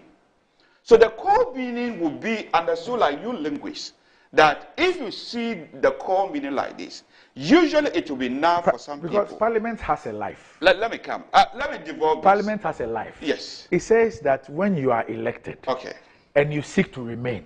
Is it not speaking about that life? As I said, I appreciate where you are coming from. And especially when it goes, especially when it goes, it goes to even the H. Yes. You will see that prior to the G and the H, it speaks about Yes. People elected on Yes. party tickets, Yes. and people who are elected as independents. Yes. Then now it comes to give you a breakdown. Yeah. It separates the party and the independent. The independent. But it's all speaking about the life of a parliament. Okay. How is this penumbra and... No, because you don't want me to finish. Oh, please if do. you allow Please me do. to finish. Please do. Me, I learn every day. Yes. Please do. I don't fault you for the understanding that you have. Yes. Because I expect you to have that understanding. Okay. If you are not trained in Help, that help area. me to understand the penumbra. I So want you to are know. understanding the core meaning of Yes, it. yes. Now, there's a dispute as to the core meaning. And this is a reason why... Dispute between who and who? Of course, I am here. I'm disputing it with you now. No, I want to... And not just me. I'm asking you, Yes. all I've done this morning is to ask you to convince me Yes. why there trying has to be a different meaning to this. I'm trying to explain it to you. So the penumbra, the core meaning that you understood, and I accept you are right to understand it that way. People believe that there is absurdity in it. So core meaning, so if there's absurdity in it, this is the reason why we want a court to decide. Professor Harris said if the core meaning is given... What's the absurdity? What is it? What's the absurdity is that we believe that these people are seeking to come in the next parliament. And other people said, so we saw the people who said it should apply now to be absurd because the people are not seeking to remain here. They are seeking to come back in the next parliament. And the word even used that if they seek to remain. In the current parliament, they are seeking to remain as an NPP member. They will continue to vote and have loyalty to the NPP in this current parliament. What they are saying is a next parliament.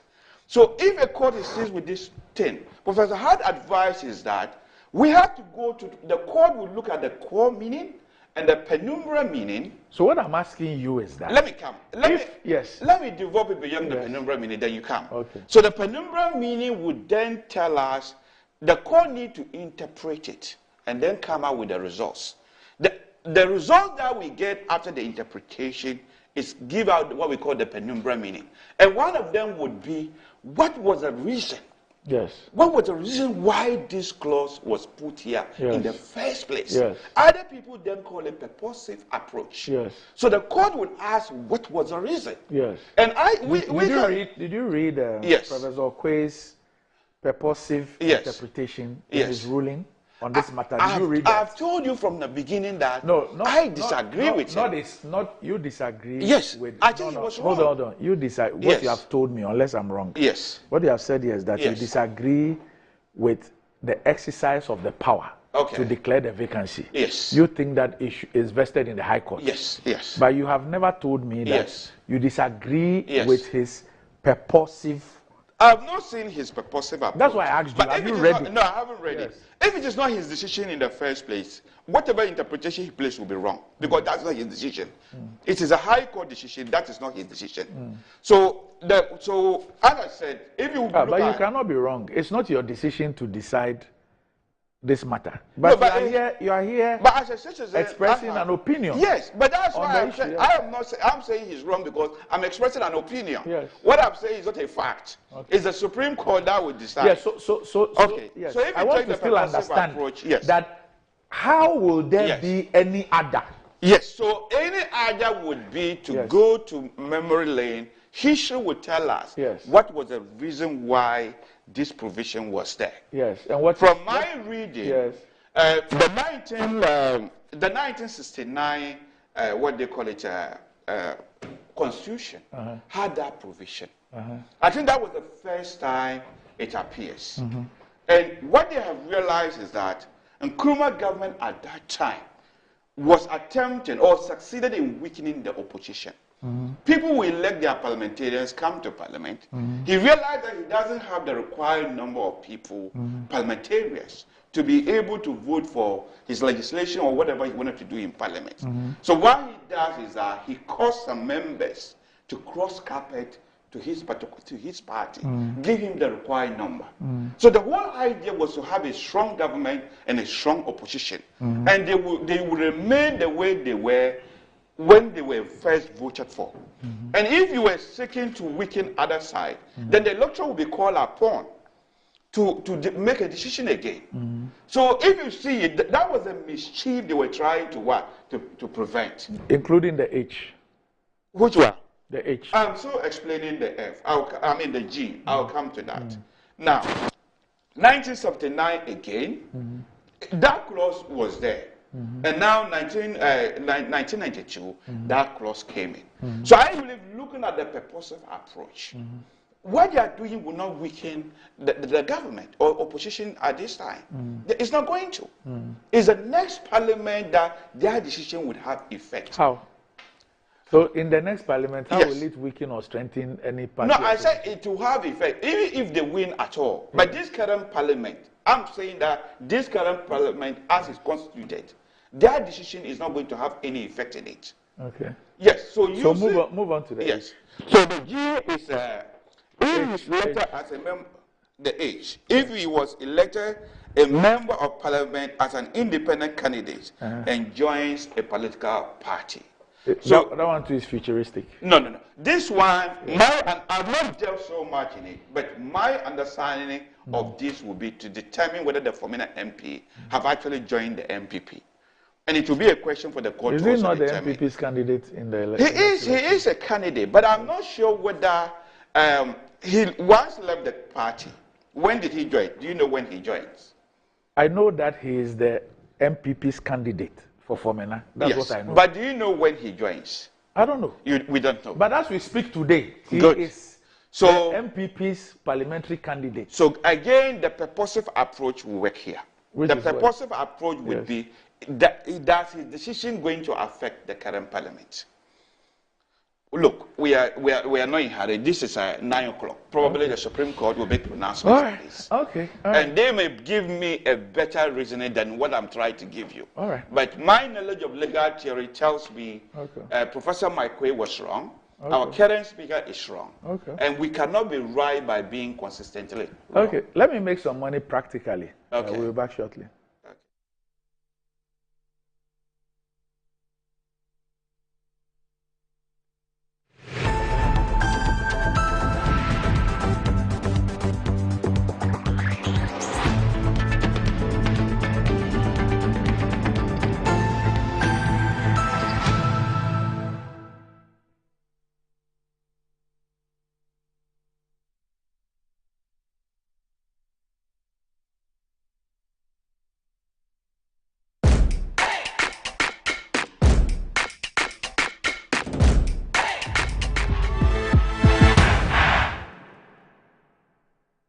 John, mema wakwaba. Yeah, so.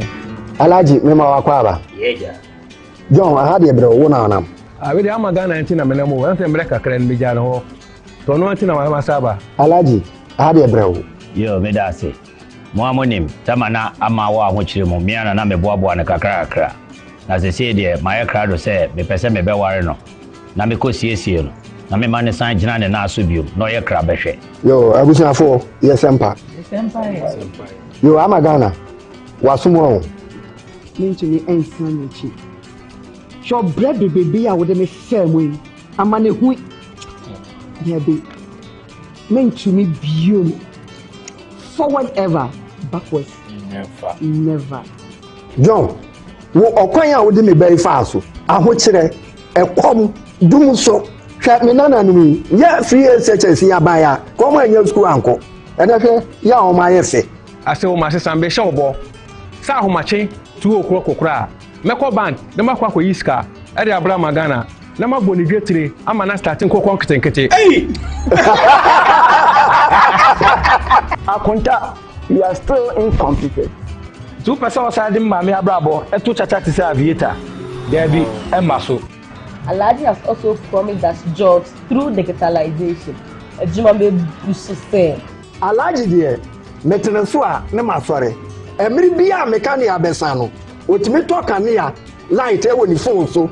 A mammy, baby, our Nambia. Yo, Amagana, and Yamin Mewari amount. Aladi ni, Jones ni, where choose. No Ababa said. Eye Alaji number 1. Alaji number 1. Eso. Look around. Home also need a makeover. Mine clearly does. So we went to Ashroom and found the Como collection. It had everything we're looking for and more. Matching furniture for the entire home, designed with you in mind. Where's Como collection? Dressing up is just a breeze. Always ready with a perfect accessory. A magic dressing mirror. One look and you're ready to face the world. Or at least the kids. A bed perfect for young men who want a table that turns into a treasure chest. And finally, a sofa with this grand TV unit for family time at home. Head over to any Ashform store now and discover the new Como collection. Ashform, feel it, know it.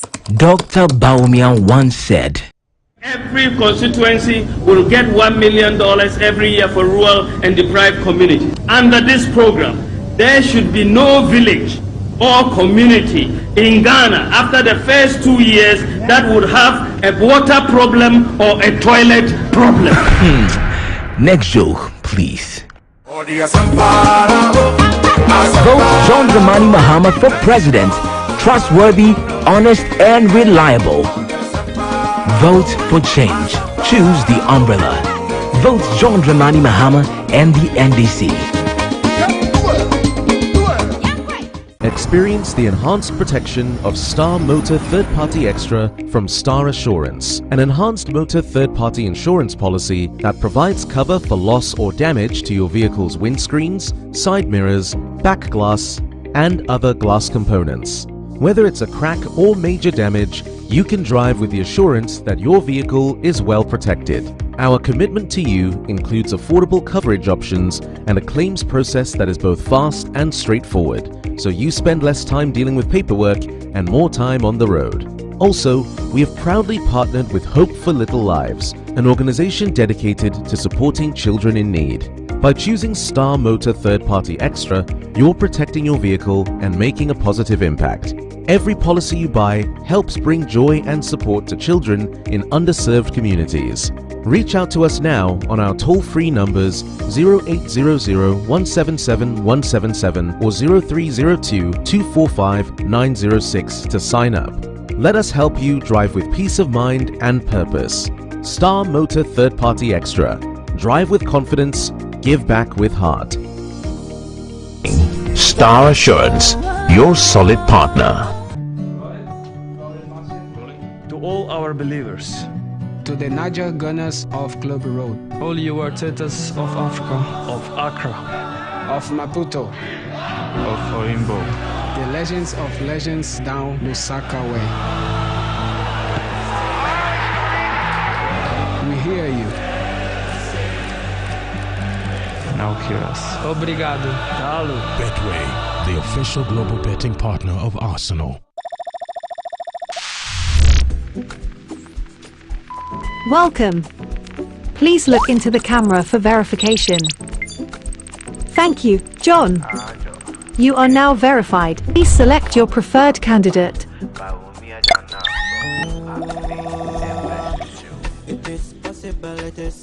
New candidate. Profile being verified. Please choose another. New candidate. Profile not ready. Please choose another. To see development options for this candidate, press yes or cancel. Will cancel free SHS. Will cancel LEAP. Will cancel health insurance. Will bring back Doomsaw. Should I continue? Press yes or cancel. Please choose another. Development options. Will improve free SHS. Free healthcare. Flat rate scheme for importers. Jobs for the youth. Affordable public transport with electric buses. Generally, a great choice. The only choice really. Thank you for voting number 1. Vote number 1 on the ballot. home is never complete without the warmth of family, the assurance of security, and the joy of shared moments. Whether you are returning home from abroad or seeking a new beginning, Rehoboth Havens Ayimensa is where your journey truly begins. Discover the perfect balance of modern living and natural beauty with flexible installment plans available to make your dream home a reality. Our 2 and 3 bedroom houses offer spacious interiors, elegant designs, and all the comfort your family needs. Experience a lifestyle of convenience, progress, and security. Each home is crafted with care, ensuring your family enjoys every moment. Rehoboth Havens is more than just a gated estate. It's a vibrant community. From safe playgrounds to serene surroundings, it's the perfect place for families to thrive. Join a growing community that values safety, comfort, and affordable housing. Your future starts here. Rehoboth Havens, where your housing dream becomes a reality. Visit www.rehobothsocialhousing.com to learn more.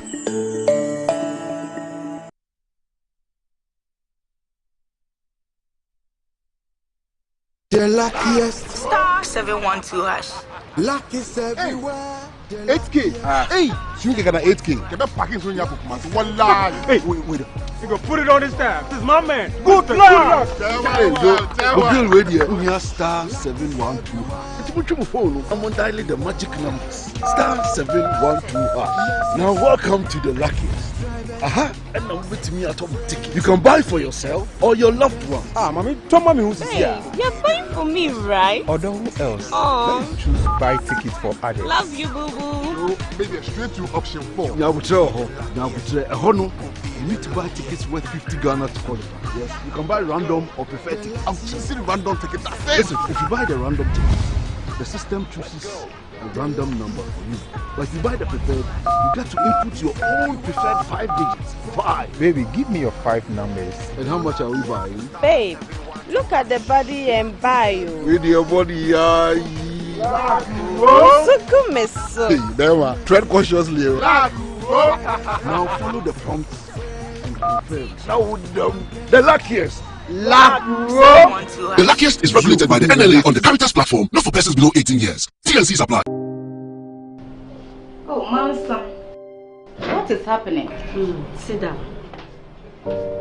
Mansa, why is your shop so empty? You have reminded me of my sorrow. You were with me when I went to the bank for a loan to establish this place. The bank is chasing me for their money now. The interest alone is 40% every year. I can't restock because of the exchange rate. Today the dollar is 15, tomorrow 16, and it's even getting to 17. Why? The price of an item, 1 cedi today, 10 cedis tomorrow. The numerous taxes, high electricity and water bills are killing me. I can't plan, I can't save. I can't even repay my loan. All my capital is gone. Oh! Who will save me out of my misery? It's okay. I'm suffering. Where is help? Vote for change. Vote for John Mahama and the NDC.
Right, welcome back to the show. If you just joined us, this is Good Morning Ghana live on Metro TV. Still with me on the show, I have Ishaq Ibrahim and Godwin Aduji Tamaklo. But as a proud official global betting partner of Arsenal, Betway is bringing you way more with a new fan exclusive page. Place any bet on Arsenal and you stand a chance to win exciting monthly prizes from a range of Arsenal jerseys to memorabilia and more.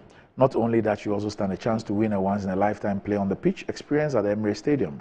The competition ends on the 31st of January 2025. This is exclusive to Betway. It's regulated by the Gaming Commission of Ghana.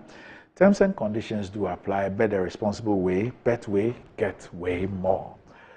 Yes, Eduji. Let me hear you on the two issues. Yes, Randy, before I even start, today happens to be the 4th anniversary, the wreath laying ceremony that our party is having in relation to the passing of our former founder and former president, Jerry Rawlings. Your founder? Yes, our founder. So we are doing that today at the party headquarters from 10 a.m. Oh, okay. So that's in about 25 minutes. Yes. Now, Randy, having said that, I think... It's 4 years already. Yes, for November 2020. Randy, I want to possibly handle this issue this way. First of all, the comment by Godfred Yebuadame in the court yesterday, I find it extremely bizarre. Why? His concerns.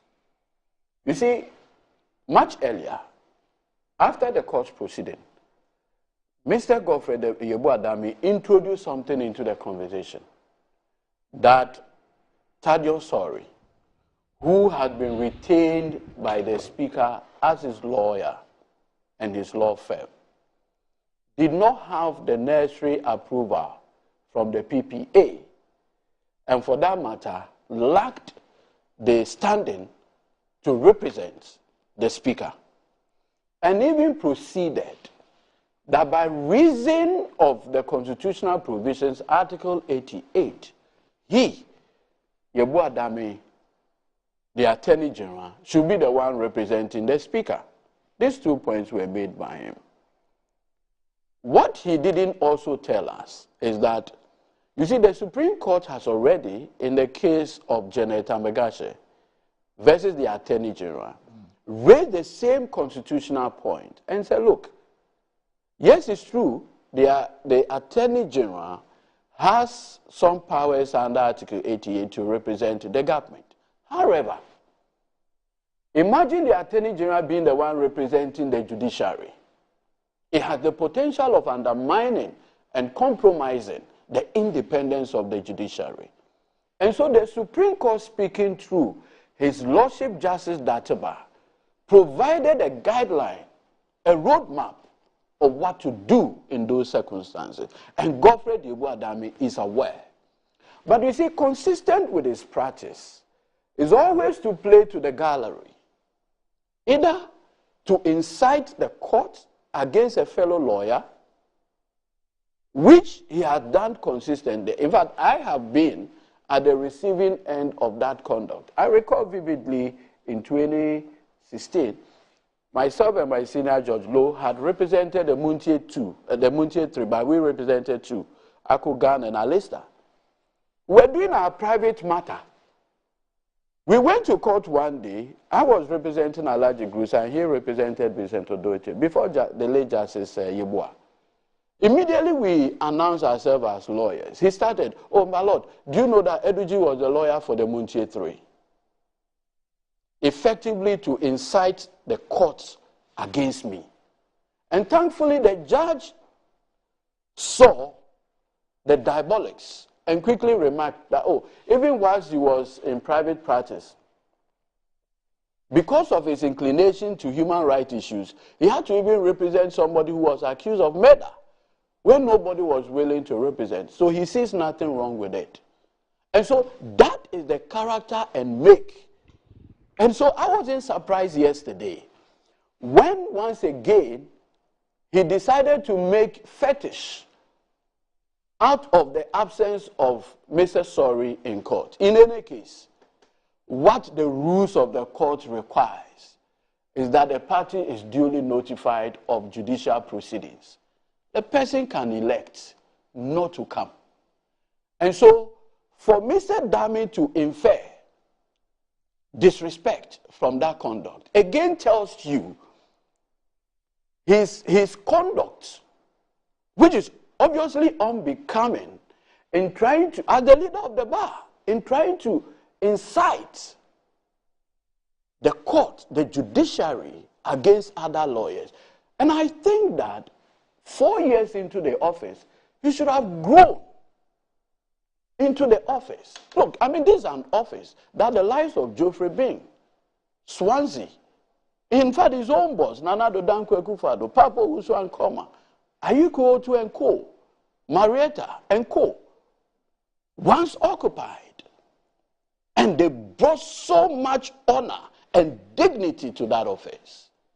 I mean, for the record, this is the only Attorney General who, in living memory, has been caught on tape directly manipulating judicial processes.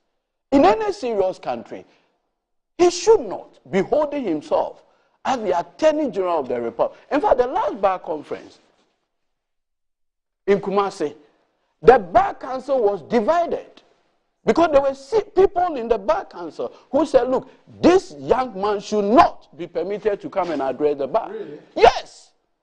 In fact, the people who defended him were Samuel Kujetu and Co. They were spirited that he should apologize to the bar. If not, he will not be permitted to address the bar in Kumasi. Really? Yes. Yes.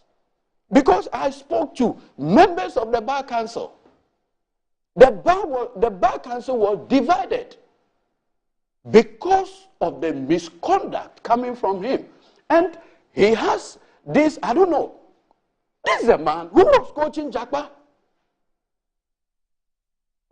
And he has the effrontery. And I've always said, persons whose palm kernels have been cracked for them by benevolent spirits must learn humility and not be parading around like peacocks.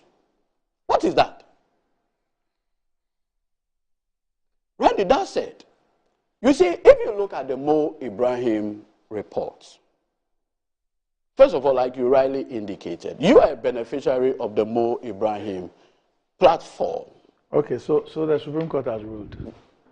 There's a 5-2 in favor of Afenyo. I'm told that Justices Stanko and Lovelace dissented. Case closed. Yes. Okay. I love to read dissent. Yes. And because you raised the issue of dissent, Randy, I just want to read a very classic dissenting view by Justice Lord Atkins, in the famous case of Liversidge versus Addison. And this is what Justice or Lord Atkin had to say. It's an interesting case. Read it. It's a very interesting. It's a groundbreaking. You know. He was a liberal. And that is what he said. Yeah. I view with apprehension the attitude of judges who, on a mere question of construction, when faced with claims involving the liberty of the subject, show themselves more executive-minded than the executive. They show themselves more executive-minded than even the executive. You see, Randy, we are building a constitutional democracy. A democracy that we are hopeful and confident will live. So interestingly, the panel had the original 5. So the original 5, the 5 I think all went to on the injunction. Sat on the injunction. Yeah. And then they added 2. They stay. So they added 2. The 2 were Justices Stanko and so they dissented. Lovelace. Yeah. So the 2 were added were those who dissented. The 5 who ruled in favor of the stay all ruled for Afenyo. But let's not read things to it. I mean, we are just reading too much. Oh, right. It's quite I have just made an announcement. I know, but let me say, okay, I want to stop us from reading. But it's good. No, the five that were, I don't want to say unanimous five. Okay. The five that were unanimous in their decision on the state. State. Yes, I mean, were unanimous. They were unanimous on their view on this. Yes. The two that were added. But as you know, dissented. Interim judgments are easier to obtain than substantive ones. Okay. You just have to show where the balance of convenience lies, isn't it? That's the test. Randy, I think now that there is a judgment, we can fairly critique it. Okay. So I'll proceed. But again, you question the reasoning. No. Hold on. You are going to speculate. Hold on. Okay. You see, it lasted like half a minute. Oh, okay. No, they're just reading the verdict. Once they decide, then I think usually such ones they'll go to conference and have conference. So usually you won't even get a judgment now immediately. It may take maybe a week or a few days to get it. But you see, I was on the Mo Ibrahim conversation when you introduced the breaking news. You see, when I first saw the Mo Ibrahim report on Ghana, first of all, it's a very credible platform, devoid of the MPP NDC conversation. So when I saw it, I was apprehensive because for a long time, if you've monitored the Afrobarometer report on the workings of the courts, the reasoning and what Ghanaians have generally said about the court had always provided a cause for concern. For me, the height of it was when the National Security Minister, the Honorable Kandapara, a person who had had considerable working experience with Ghanaian institutions, had cause to tell the courts or the judges in their face that when a particular consistent outcome is churned by the court, it has the potential of undermining one critical thing that is required in a democracy, public confidence. In fact, Randy, the only way you and I will have a dispute and would approach the court is that we believe at the end of the day we will abide by the outcome.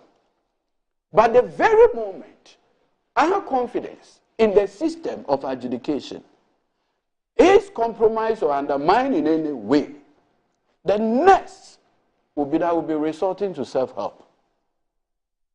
And that self-help mechanism is a recipe for chaos. When I saw this Mo Ibrahim report, in fact, I even said, there should be an emergency Judicial Council meeting, at least to consider this urgent matter. Because you see, it goes to the very core of justice delivery. When an international organization, and remember, business people, when they want to invest in Ghana, what they do is to look out for such polls, to look out for such views from credible institutions. Now, if you're a business person and you are coming into the country, and you read from Mo Ibrahim or his report that the impartiality of the judicial system had moved from a record high by not a 1 percentage point, not 10 percentage point, not 20 percentage point, but 30 percentage point from 2017 to date, that should be worrying for everybody. In fact, if you practice from our court, if you're a judge and you are not worried by the Mo Ibrahim Index, its report on Ghana, then there is a problem. For us as lawyers, because we represent foreign clients, when they come, they'll ask you, do this due diligence for me, do A, B, C, D. If they are coming with a perception that our court is less, when it comes to partiality, it goes to the very core. And it even undermines inflow of investment. Because for a foreign investor, there's always a potential that you may have an issue. In fact, even some of the recent cases at international arbitration, yes, that have traveled through our courts, even fortifies this position. The rulings of our courts on some of these cases that eventually ended up at arbitration, and the results from arbitration even fortifies and reinforces this point that you are making. Randy, so like I'm making the point to you, if you have an investor and he wants to come and invest in this country, and he has any occasion to examine this report, question that we need to be asking is, how confident will that investor have in approaching any of our courts? That, for me, should be a great concern for all practitioners. It has nothing to do with MPP, NDC. My learned friend tried introducing that, it is because the NDC appears to talk down on the court system, and that is what has influenced the Mo Ibrahim Index. With the greatest respect, I mean, these international organizations appreciate the internal political dynamics. And so they appreciate what is called a bias in coming out with these indexes. If the conversation is only about NDC, they may think that, no, this is politics. But they have been speaking to investors. And those investors, what is the level of confidence that they have in how we adjudicate matters, especially matters involving the government? Randy, I'll give you a classic example. If you recall, there is this company called Imperial Heritage. Yes. Imperial Heritage, they're business people. They have obtained a judgment from a court. Now listen, this is a judgment that was obtained when evidence was taken. Evidence was taken. And the judge, after everything, evaluated the evidence and on merit ruled against the Republic. If the Republic has any misgiving, you appeal it. In a very extraordinary and novel manner, the Attorney General filed an application to set aside the judgment. One, that the filing fee or whatever that was paid did not commensurate with the claims, and some other issues. And the judge agreed. And on the basis of an application, set aside the judgment that he did upon review of the evidence. I mean, when you do things like this, you get an outcome, but you will be sending a different message across. Randy, so I am worried. Look, when H.E. John Dramani Mahama presented the election petition in 2020 to the court, one, when the defense was filed, the MPP, their first ground was that the petition should be dismissed because it discloses no cause of action. That was refused. So already the court acknowledged that the writ disclosed a cause of action. So you cannot sit here and say John Mahama presented something to court that was, if not, they won't put, when your people ask that the matter be dismissed because it did not disclose a cause of action, the court would have dismissed it. The mere fact that the court agreed and adjudicated evidence was taken is that the court found that there was the basis for coming to court. I have always maintained that we lost a glorious opportunity in refusing or disallowing the Electoral Commission chairperson to testify. Election adjudication is not a mere contractual rate that you come to court with. It is at the core of mandates. It's at the core of people's ability to determine through the ballot board who leads them. But we treated it as the usual contract, you know, and A, B, C, D, and Madame will not, and this is, and it ended it. People are watching. And always remember that the people who are watching are equally sane and intelligence and are picking this. You see, where the impression is being created that anything that makes Akufo-Addo comfortable, the court will either delay it. That thing is fueling a very dangerous perception out there. That Akufo-Addo must be made to feel comfortable, pampered. It's a perception that is dangerous. And you see, Randy, why do I make this point? Immediately, MPs passed the LGBTQ law, the bill. The Constitution provides the mechanism if the president strongly feels that there are constitutional issues, the mode that he must go. That was ignored. And we saw the cease and desist letter from Mr. Medietuo. If you recall, the president started raising issues about the bill when he met the diplomat at the time when there was no injunction application from Richard Delasky. How did the president know that Richard Delasky was going to go to court the next day? Because at the time when Mr. Akufo-Addo was speaking to the diplomats, there was no injunction application. How did he know? Was he the one who sponsored Richard Delasky to go to court? Richard is not an MPP, by the way. I know him very well. He's a good friend. And I did my post call with him. Okay. In fact, he opposes MPP quite a lot. Okay. So I know Richard for sure.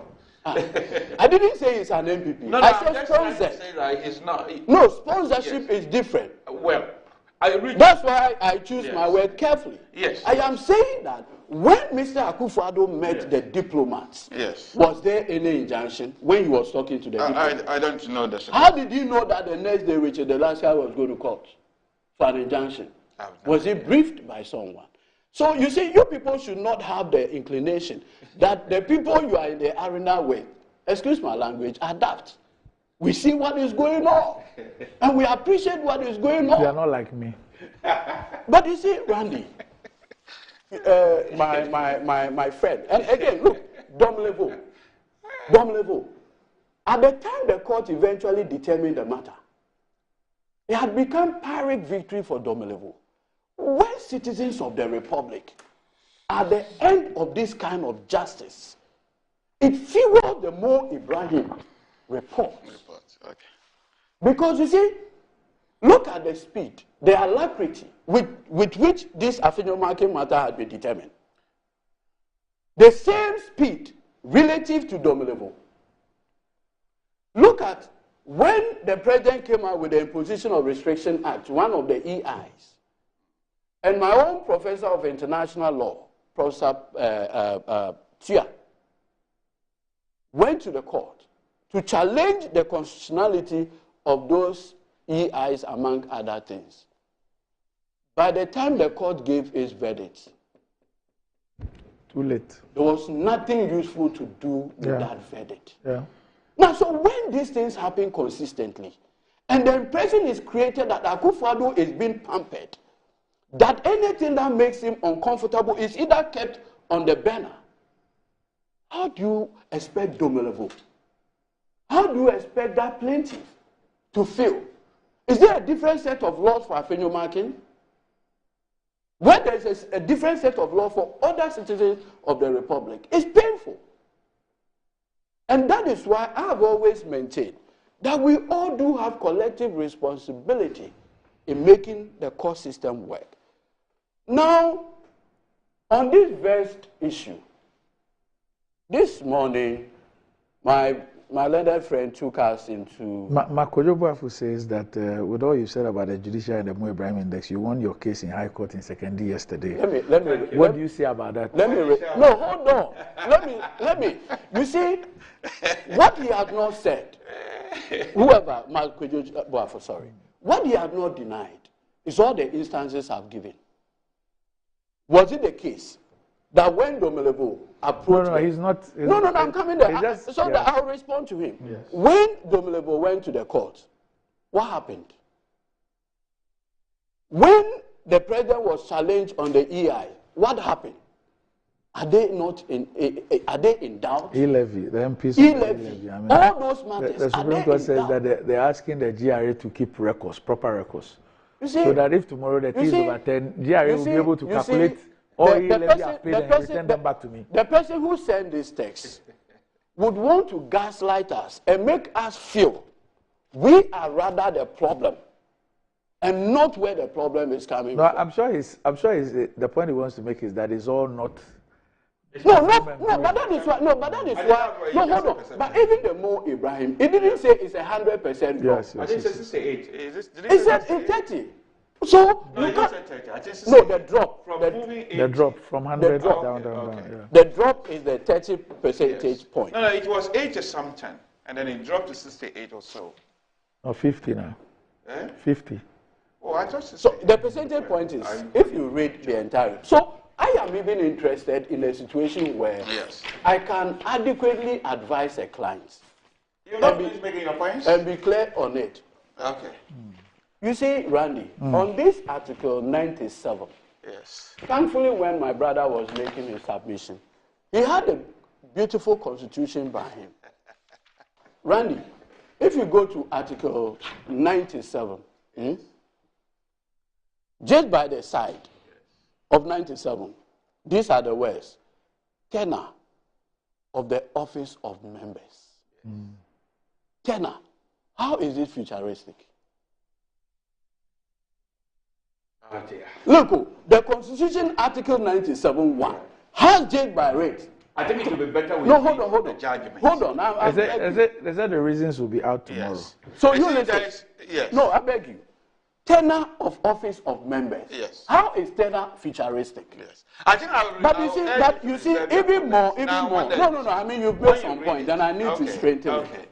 You see, conveniently, when you were reading F and G, and where the G says if he leaves the party of which he was a member at the time of his election, to join another party.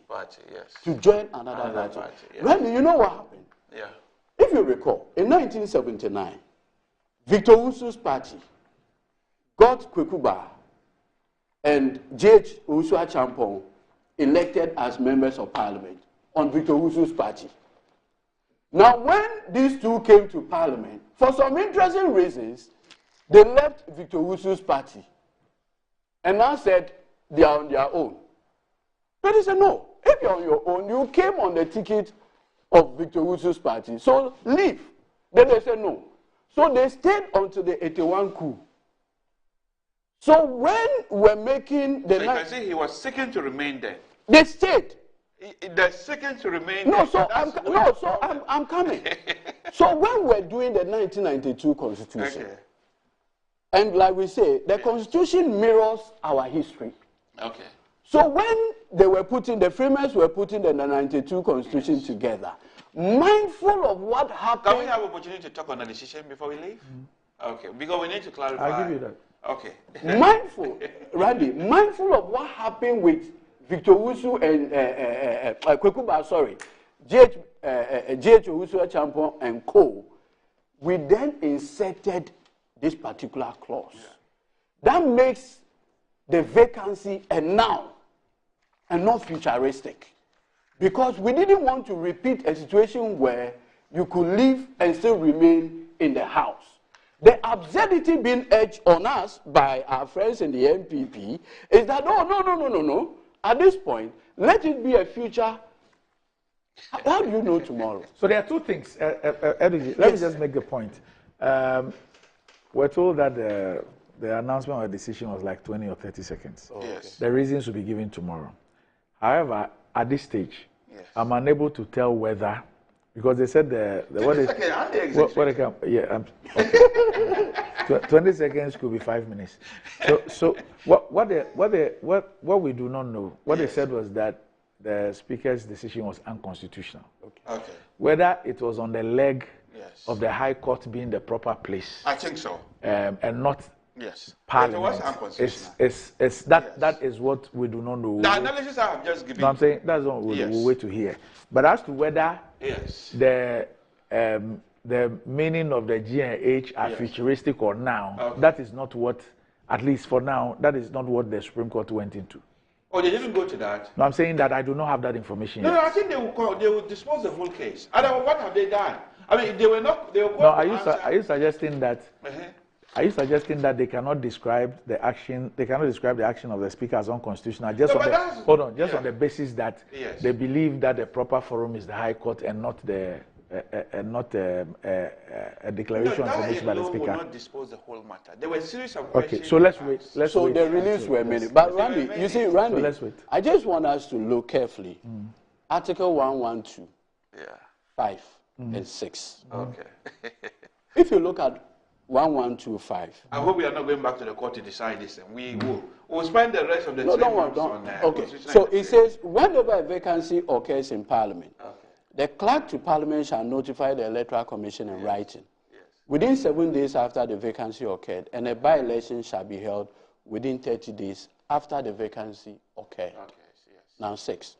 Notwithstanding clause 5 of this article, a by-election shall not be held within 3 months before the holding of it. Now, if you look at the reasoning of the court in the state, the court, among others, said that that declaration of vacancy has the unintended consequence of denying the people in those constituencies representation. First of all, that's with respect. Perfect. Because the framers of the Constitution itself contemplates 2 scenarios. Scenarios where the events captured under 97(1) happen within 6 months into the election. And in those instances, have a by-election not to deny the people representation. But when the scenarios or the grounds anticipated in 97 happens less than 3 months to the election, the question of the people being denied representation does not, with respect, arise.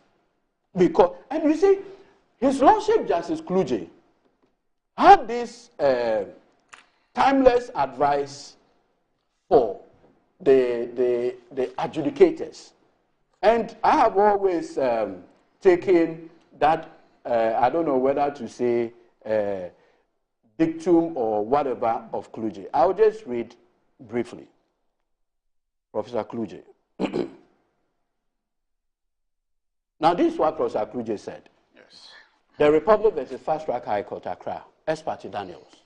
You'll find it in the 2003-204 Supreme Court of Ghana Law Report. And he says, quote, we cannot, under the clock of constitutional interpretation, rewrite the Constitution of Ghana. Even in the area of statutory interpretation, we cannot amend a piece of legislation because we dislike its terms or because we suppose that the lawgiver was mistaken or unwise. Our responsibility is greater when we interpret the Constitution. We cannot and we must not substitute our wisdom for the collective wisdom of the framers of the Constitution. Timeless admonition from this eminent jurist, Professor Kluge. He anticipated situations where we wake up one morning and we think that, what the framers of the Constitution did, we don't like it. Or we even think remotely that we are even wiser than them. He says no. The framers anticipate several scenarios. They were not linear in their thinking. They said, look, you may have a situation where the conditions under 97 will happen 6 months before the election. In those circumstances, don't deny the people representation, so have a by-election. Where it is less than 3 months, the people can be denied representation. And that is why it says in clause 6 that notwithstanding clause 5 of this, a by-election shall not be held within 3 months before the holding of a general election. The events announced of when the MPP, now PCs, decided to go independent and duly filed their nomination with the Electoral Commission, it was less than 3 months into the election. So you cannot, under the clock of the people being denied representation, now substitute your wisdom for the collective wisdom of the framers of the Constitution. Professor Kluge says, no, don't do that. Do you read but you see, delve into it? Possibly an MP could die. That's where I am reading, not where the speaker. No. By-election can be occasion. No, I understand. Hold on. When Professor Wayo said so what if the person resigns and communicates? No. When Professor Wayo said it, one morning woke up. Yes. And said, look, I am going back to my former party, MPP, which we welcome him. You understand? Immediately he did that. Yes. He lost his membership. So that was when this provision really came. What is it? No. I agree with you. That was when this provision. But you see, we are really hold on. You see, Randy, it's better once we know the verdict. My friend here should have departed, and so that we can now focus on the main one. Randy. But we are not really litigating the same matter. Randy, with the greatest respect to my friend, yes. The MPP constitution, and I strongly believe that the people who framed the MPP constitution were very honest people. I want to believe so. We remain honest people, my friend. Clause 9 of the MPP constitution. We have inherited their honesty. No, I beg you. Okay. At this point, I said we've inherited their honesty. At this point, you are who? Well, I'm an MPP and Randy. I said you are who? Randy, I beg you. Please speak for yourself. Let me read Article 9 of the MPP constitution. It says, quote, a member of the party who stands as an independent candidate against the officially elected member of that party forfeits, in fact, it uses the word automatically forfeits his or her membership of the party. This is not something that requires a ceremony. Okay. But were you following my argument? No, hold on. This is not an event that requires a ceremony. Okay. You see, when the Constitution used, for instance, expel, it requires that you take a formal action to communicate that you have been expelled from the party. If it requires dismissal, it gives you the platform. That's why I use the word ceremony. Please, can I just clarify my argument on this point to you? You will. But you see, no, I want you to the MPP, so that when you were putting your constitution together, you were not futuristic. Yes. You were not futuristic. You were looking at the now. I think he's not following the MPP and you see, at this point, it is clear that the MPP members now feel that this clause 9 of their constitution is unconstitutional. No. And you see, that's...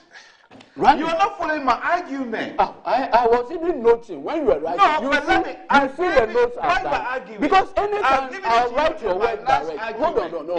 Ishak, I beg you. I'm just coming. Okay. So it is the level of dishonesty. Randy, you see, you made a very important point, and I'm sure it was lost on my brother Ishak. Okay. And I've always admonished against taking a decision that is linear, short-sighted, and does not evaluate a multi-dimensional scenario of that decision. When you take a decision founded on convenience, you always be caught up in this lockdown. At the time when you were taking that decision in 2020 against Esiama, you had a comfortable majority. And so, he being, his seat being declared vacant didn't mean anything to the MPP. You were linear, you were short-sighted. And that is why I recommended possibly a week training at Infantipim, where the school has its motto, I think, Dream Kind or something. Think ahead. Okay. Because you see, in 2020, you people were just fixated on pleasing. This could be an advice for you. You're not taking ahead. No, because you see, when you took that decision in 2020, you knew that you had the numbers. I agree with you. It was wrong. I agree. You knew you had the numbers, and so it didn't matter. Yes. Now you are caught up in a situation where the numbers are even with only one majority, and so a situation where conduct of your party members will lead to you losing about 3 seats. You find it extremely uncomfortable. And again, you must find a way to be rescued from that uncomfortable situation. So what do? With speed, You have to go for an intervention. We are building a democracy. And that democracy requires that when the thing is uncomfortable, let it be so. If it is good, let it be so. So that tomorrow it becomes a learning curve for others. Now it looks like, with the benefit of hindsight, the MPP had proven that Okwe was wrong. He was wrong. And that he was so short-sighted in his decision. But he was wrong. In his decision. And that is what you people have today proven. But you see, it is because you guys have demonstrated inconsistency, no honesty, no principle in your politics. As far as NPP is concerned, everything must be at their will. What kind of people are you? No, Isaac, what kind of people are you? In this life, there's a reason why a man must face the consequence of his action. Okay. You people are never responsible. So just for the benefit of our viewers, there is also a development as far as elections are concerned, the presidential elections.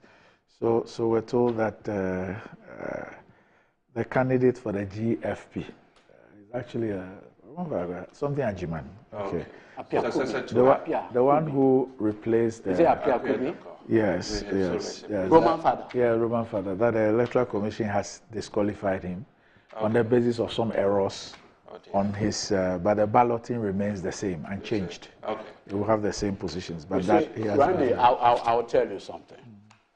You see, I am not surprised seeing this. You know why, Randy? No. The day when I saw the letter from the Electoral Commission, basically saying that they should halt the printing, that notice, I knew that we're done the printing of the ballot for Ashanti region, out of 47, left with only 3 constituencies. Even those 3, it was just to do the codes. Okay.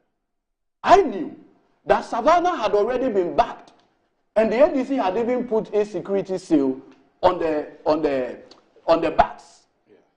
So I'd always wondered, because you see, if you recall, Buck Press were doing Savannah and Ashanti. And then this company, Checkpoint, Yasarko or something. Yasarko were supposed to do Oti region, and I think one other region, Western or so. So what the Electoral Commission did was to ask Buck Press to do Oti in addition. At the time when that letter came, they had finished with Oti as well. So I had always been wondering, that is it the case? In fact, Checkpoint had problem printing Central. So they took Central again back to Buck Press for Buck Press to print because of the delay.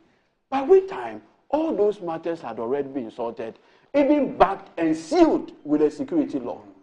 So when I saw the statement from the EC, I told myself that, look, there are only 2 outcomes.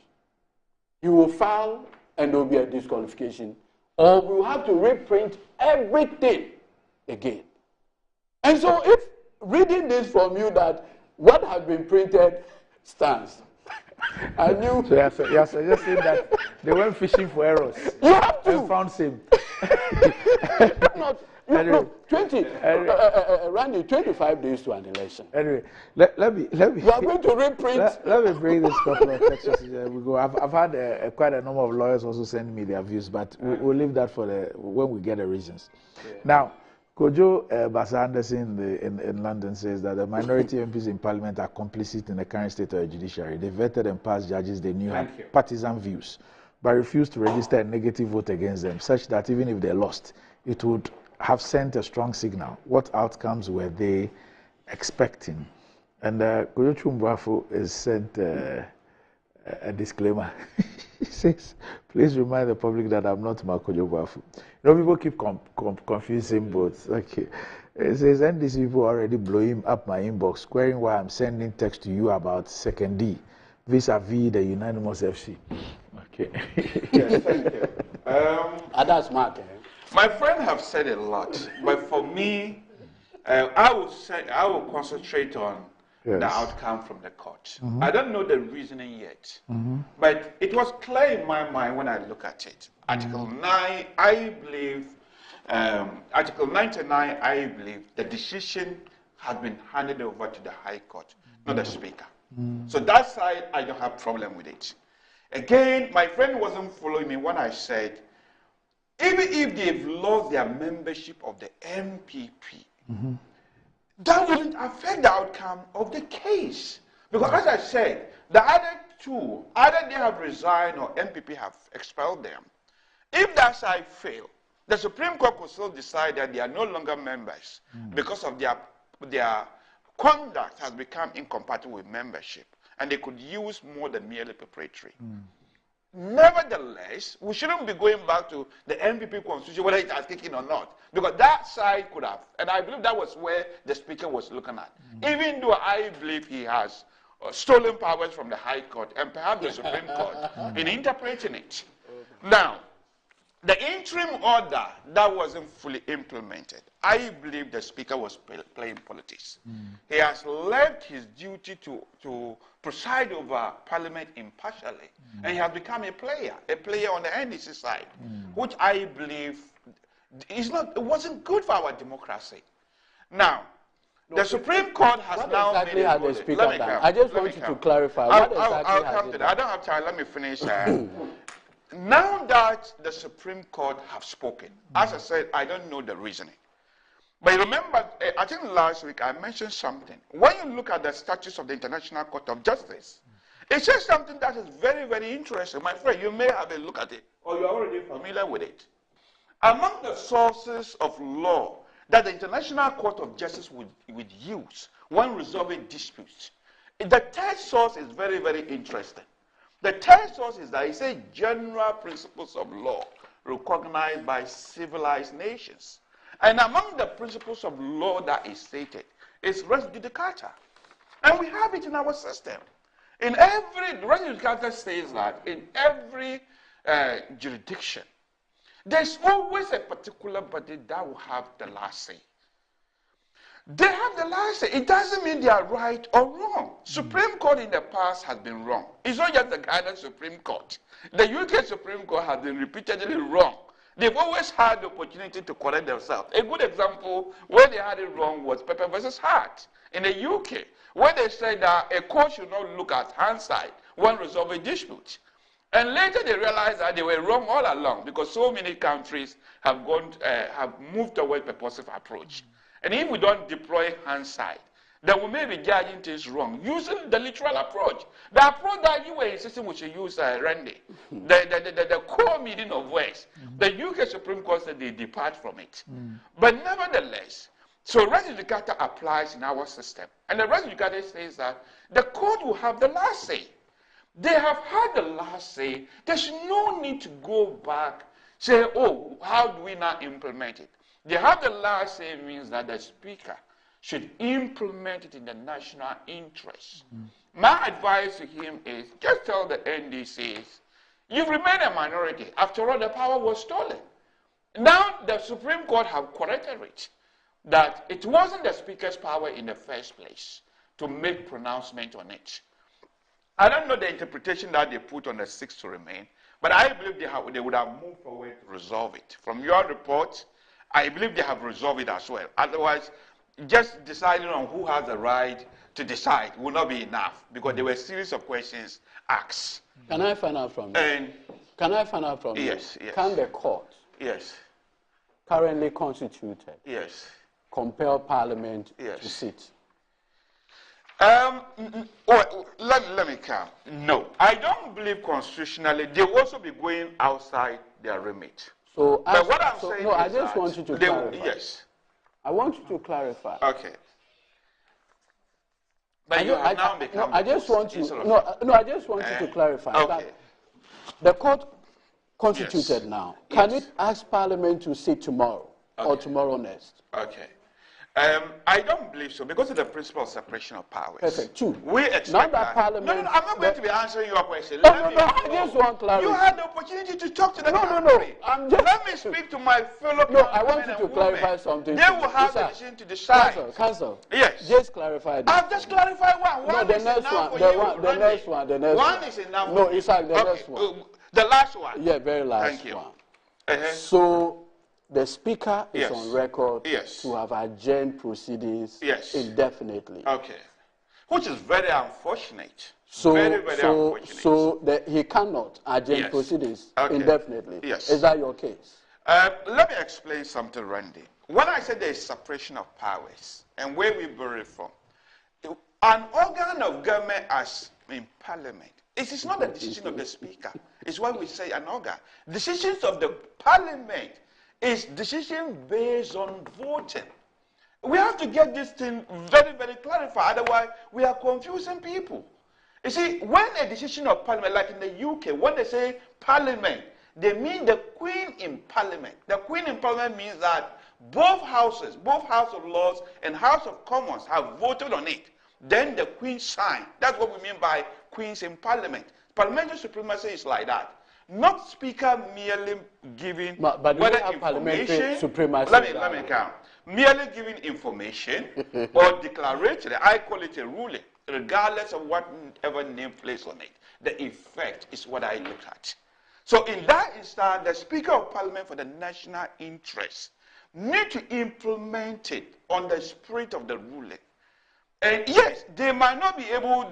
I agree. Separation of powers means that the court should not be able to compel the whole Parliament should meet. But I believe the Speaker of Parliament has to remember that he draws his power from the Constitution. I believe he suffered from democratic deficit. As Article 1 says, power emanates from the people. He did not get it directly from the people. He got some of his legitimacy from the delegates of the people, not directly. He got all his legitimacy. No, I mean, all. What I'm saying is that, but not directly, it's an indirect one. So if an indirect one... So what would you say about the Supreme Court judges? Yes, so they also suffer from democratic legitimacy. But then their legitimacy comes from their reasoning. So the Speaker's legitimacy is drawn from the Constitution itself that created the office. And I want him to use that as a basis to work in the national interest. It doesn't matter. So this is where a political solution might come in. So a political solution would ask, what would be in the best interest of Ghana at this moment? Now that Supreme Court... So you agree that the political solution is the way out? No, look, I am a believer who always believes that. Like I was mentioning to you at that time, I don't want to be mentioning because of those people are our brothers and sisters. Our utterances can affect them. It's not every decision that, even if there's a legal solution, it is not every solution that the court should settle final and final. Especially when it comes to Parliament. But the Speaker now have the opportunity to act in the national interest. And the national interest will not be to lock Parliament, to lock government. Today is 12th November. Yes. Okay, all right. Okay. We wish ourselves the very best. Just 30 days on it. You see, yes, I am happy that we are beginning to appreciate that the way forward is a political one than a judicial intervention. I say this in the sense that, you see, where it appears that a certain intervention is to achieve a particular outcome. And if you watch the last proceedings, the legislative, the Chief Justice made a point about there being a crisis. And that as we speak, Parliament is not even sitting. You remember? Yes. Now the key question then was this suit really mounted to ensure that Parliament sits or gets recalled? And that's why I asked you those questions. Yes. So today we are a judgment of the court had come 5-2. Would there be a specific order in the judgment that Parliament should be recalled? Can that be done? So it tells you that, and I have always maintained that I expected the Afenyo marking to have handled this matter. Have you listened to him? No, please. He has tried several times to speak to the speaker. I expected him. Two chiefs.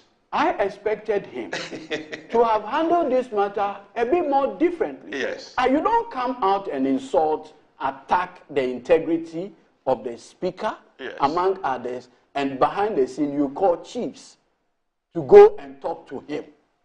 Look, I mean, so the speaker is taking it as a personal matter between him and Afenyomakin. No, so the this is a national interest. The attack from Afenyomakin, yes, what is it? Is it collective? No, I don't even know the attack you're talking about. Is it a collective attack on his person? So the speaker is playing on his personal ego. No, it's not. No, it's not an issue of personal ego. The last sitting, yes, when the speaker was in chambers, yes, where were your members?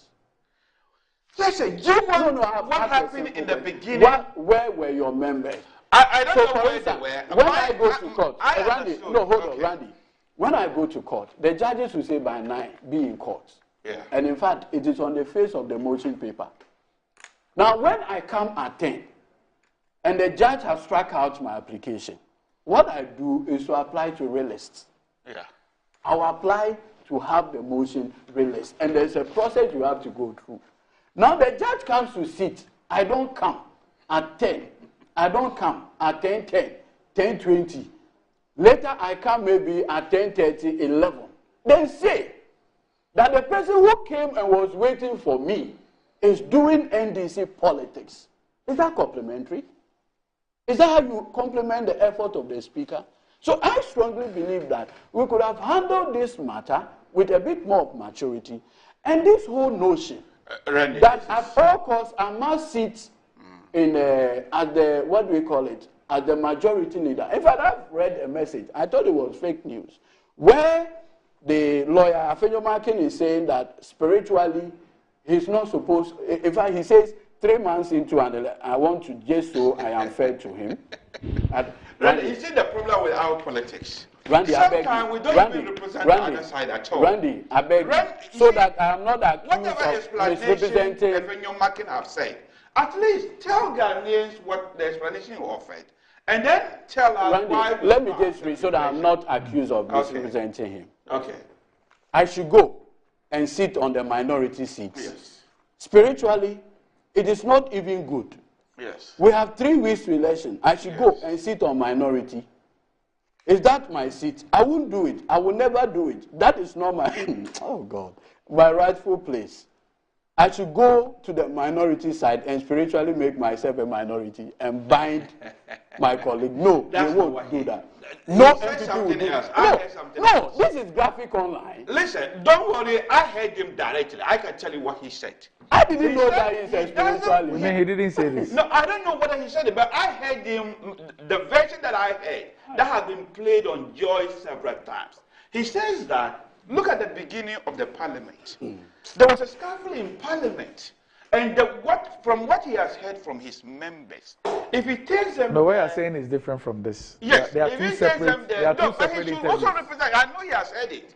He has heard what you have. There's likely to be. He has heard what you are saying. Yes. And you have also heard what he's saying. Yes. But you choose to ignore what he's saying, and he chooses to ignore what you're saying. Now, for me, what I heard him say is that if he takes them to parliament, there's likely to be a fight. Let's go. The Supreme Court. And they want another opportunity for them to sit on their laps as well. The Supreme Court has nobody is going to.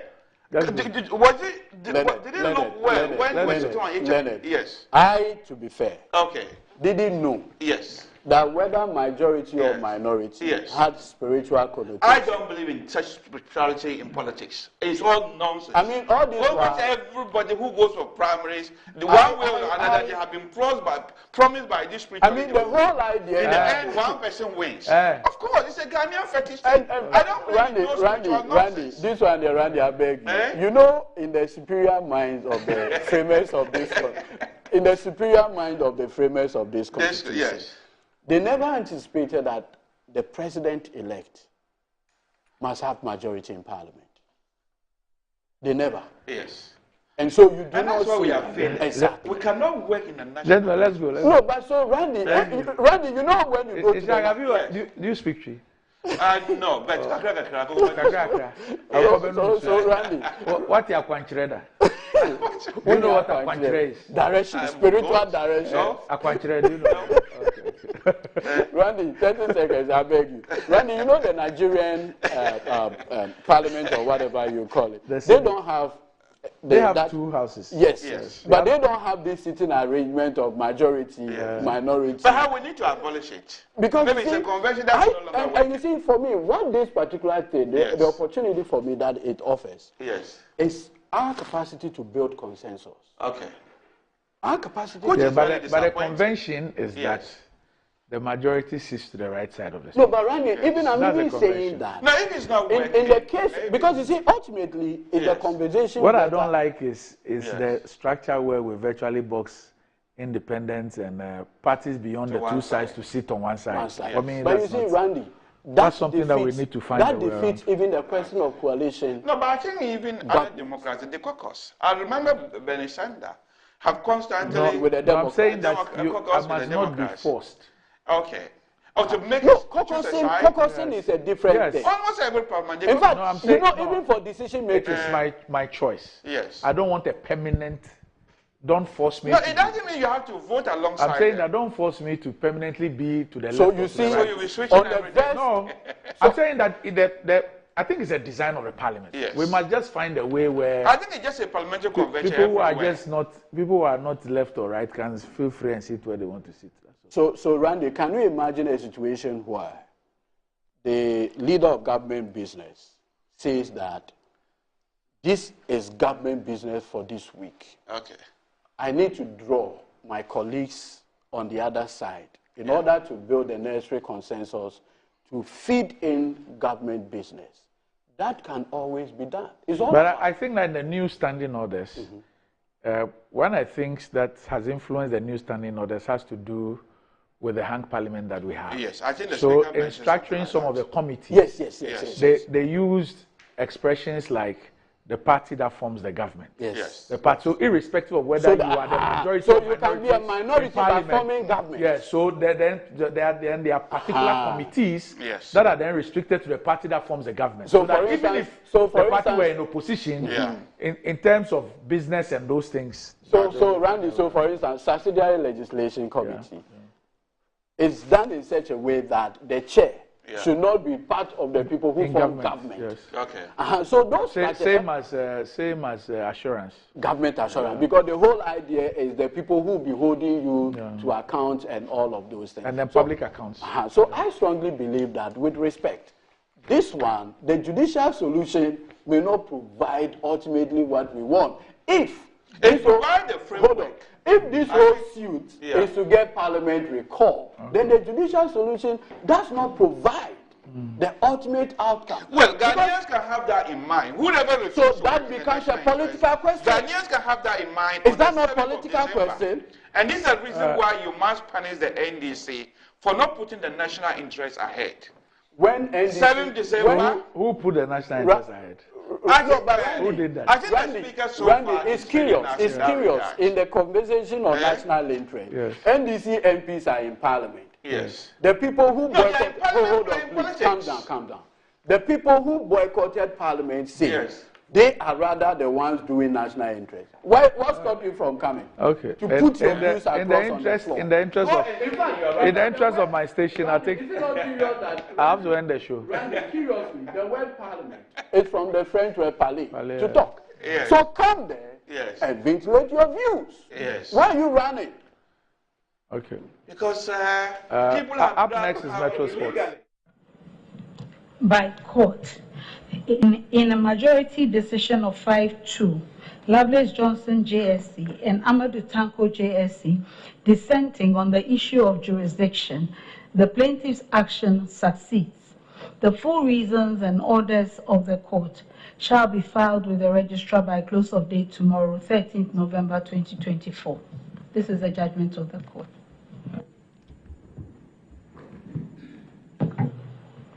Most grateful.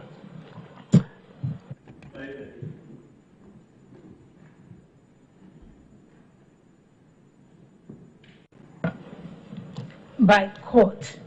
in a majority decision of 5-2, Lovelace Johnson JSC and Amadou Tanko JSC dissenting on the issue of jurisdiction, the plaintiff's action succeeds. The full reasons and orders of the court shall be filed with the registrar by close of day tomorrow, 13th November 2024. This is the judgment of the court. I will continue to correct you. Stop misreporting. I am the majority leader.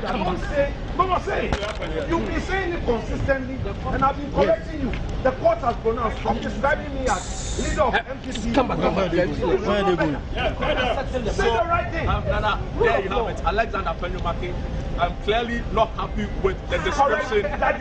With the description that's been widely reported in the media as a leader of the MPP caucus. According to him, he still remains the majority leader. Yes. And there's been no set.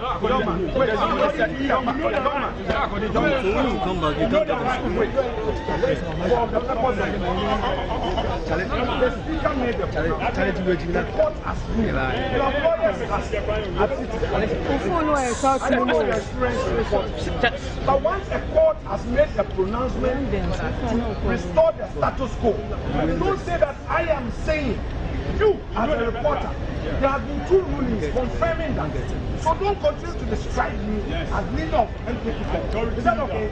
Don't tell the public that I am claiming and that you don't know what it is. Unless you don't know why you are being caught. I know why I'm being caught. No. So can you clarify? Yeah, but I've mentioned it clearly. That what? That you are the leader of the MPP of the House. And even the Speaker of Parliament. So, clearly, Alexander any media house who needs clarification must see clarification from the court. Stop describing the majority caucus as NPP caucus. Stop doing your headlines where you will say that Afenyo Markin, the leader of MPP caucus. Afenyo Markin is the bona fide leader of parliament. He is the majority leader of parliament. And MPP remains the majority caucus because our 137 plus the 1 independent, that was the proclamation by law in the House, and we've remained the majority caucus as such. I will urge you, the media houses, all of you should ensure that you contribute to this sanity because we need you. We need you. We need you. That's all I want.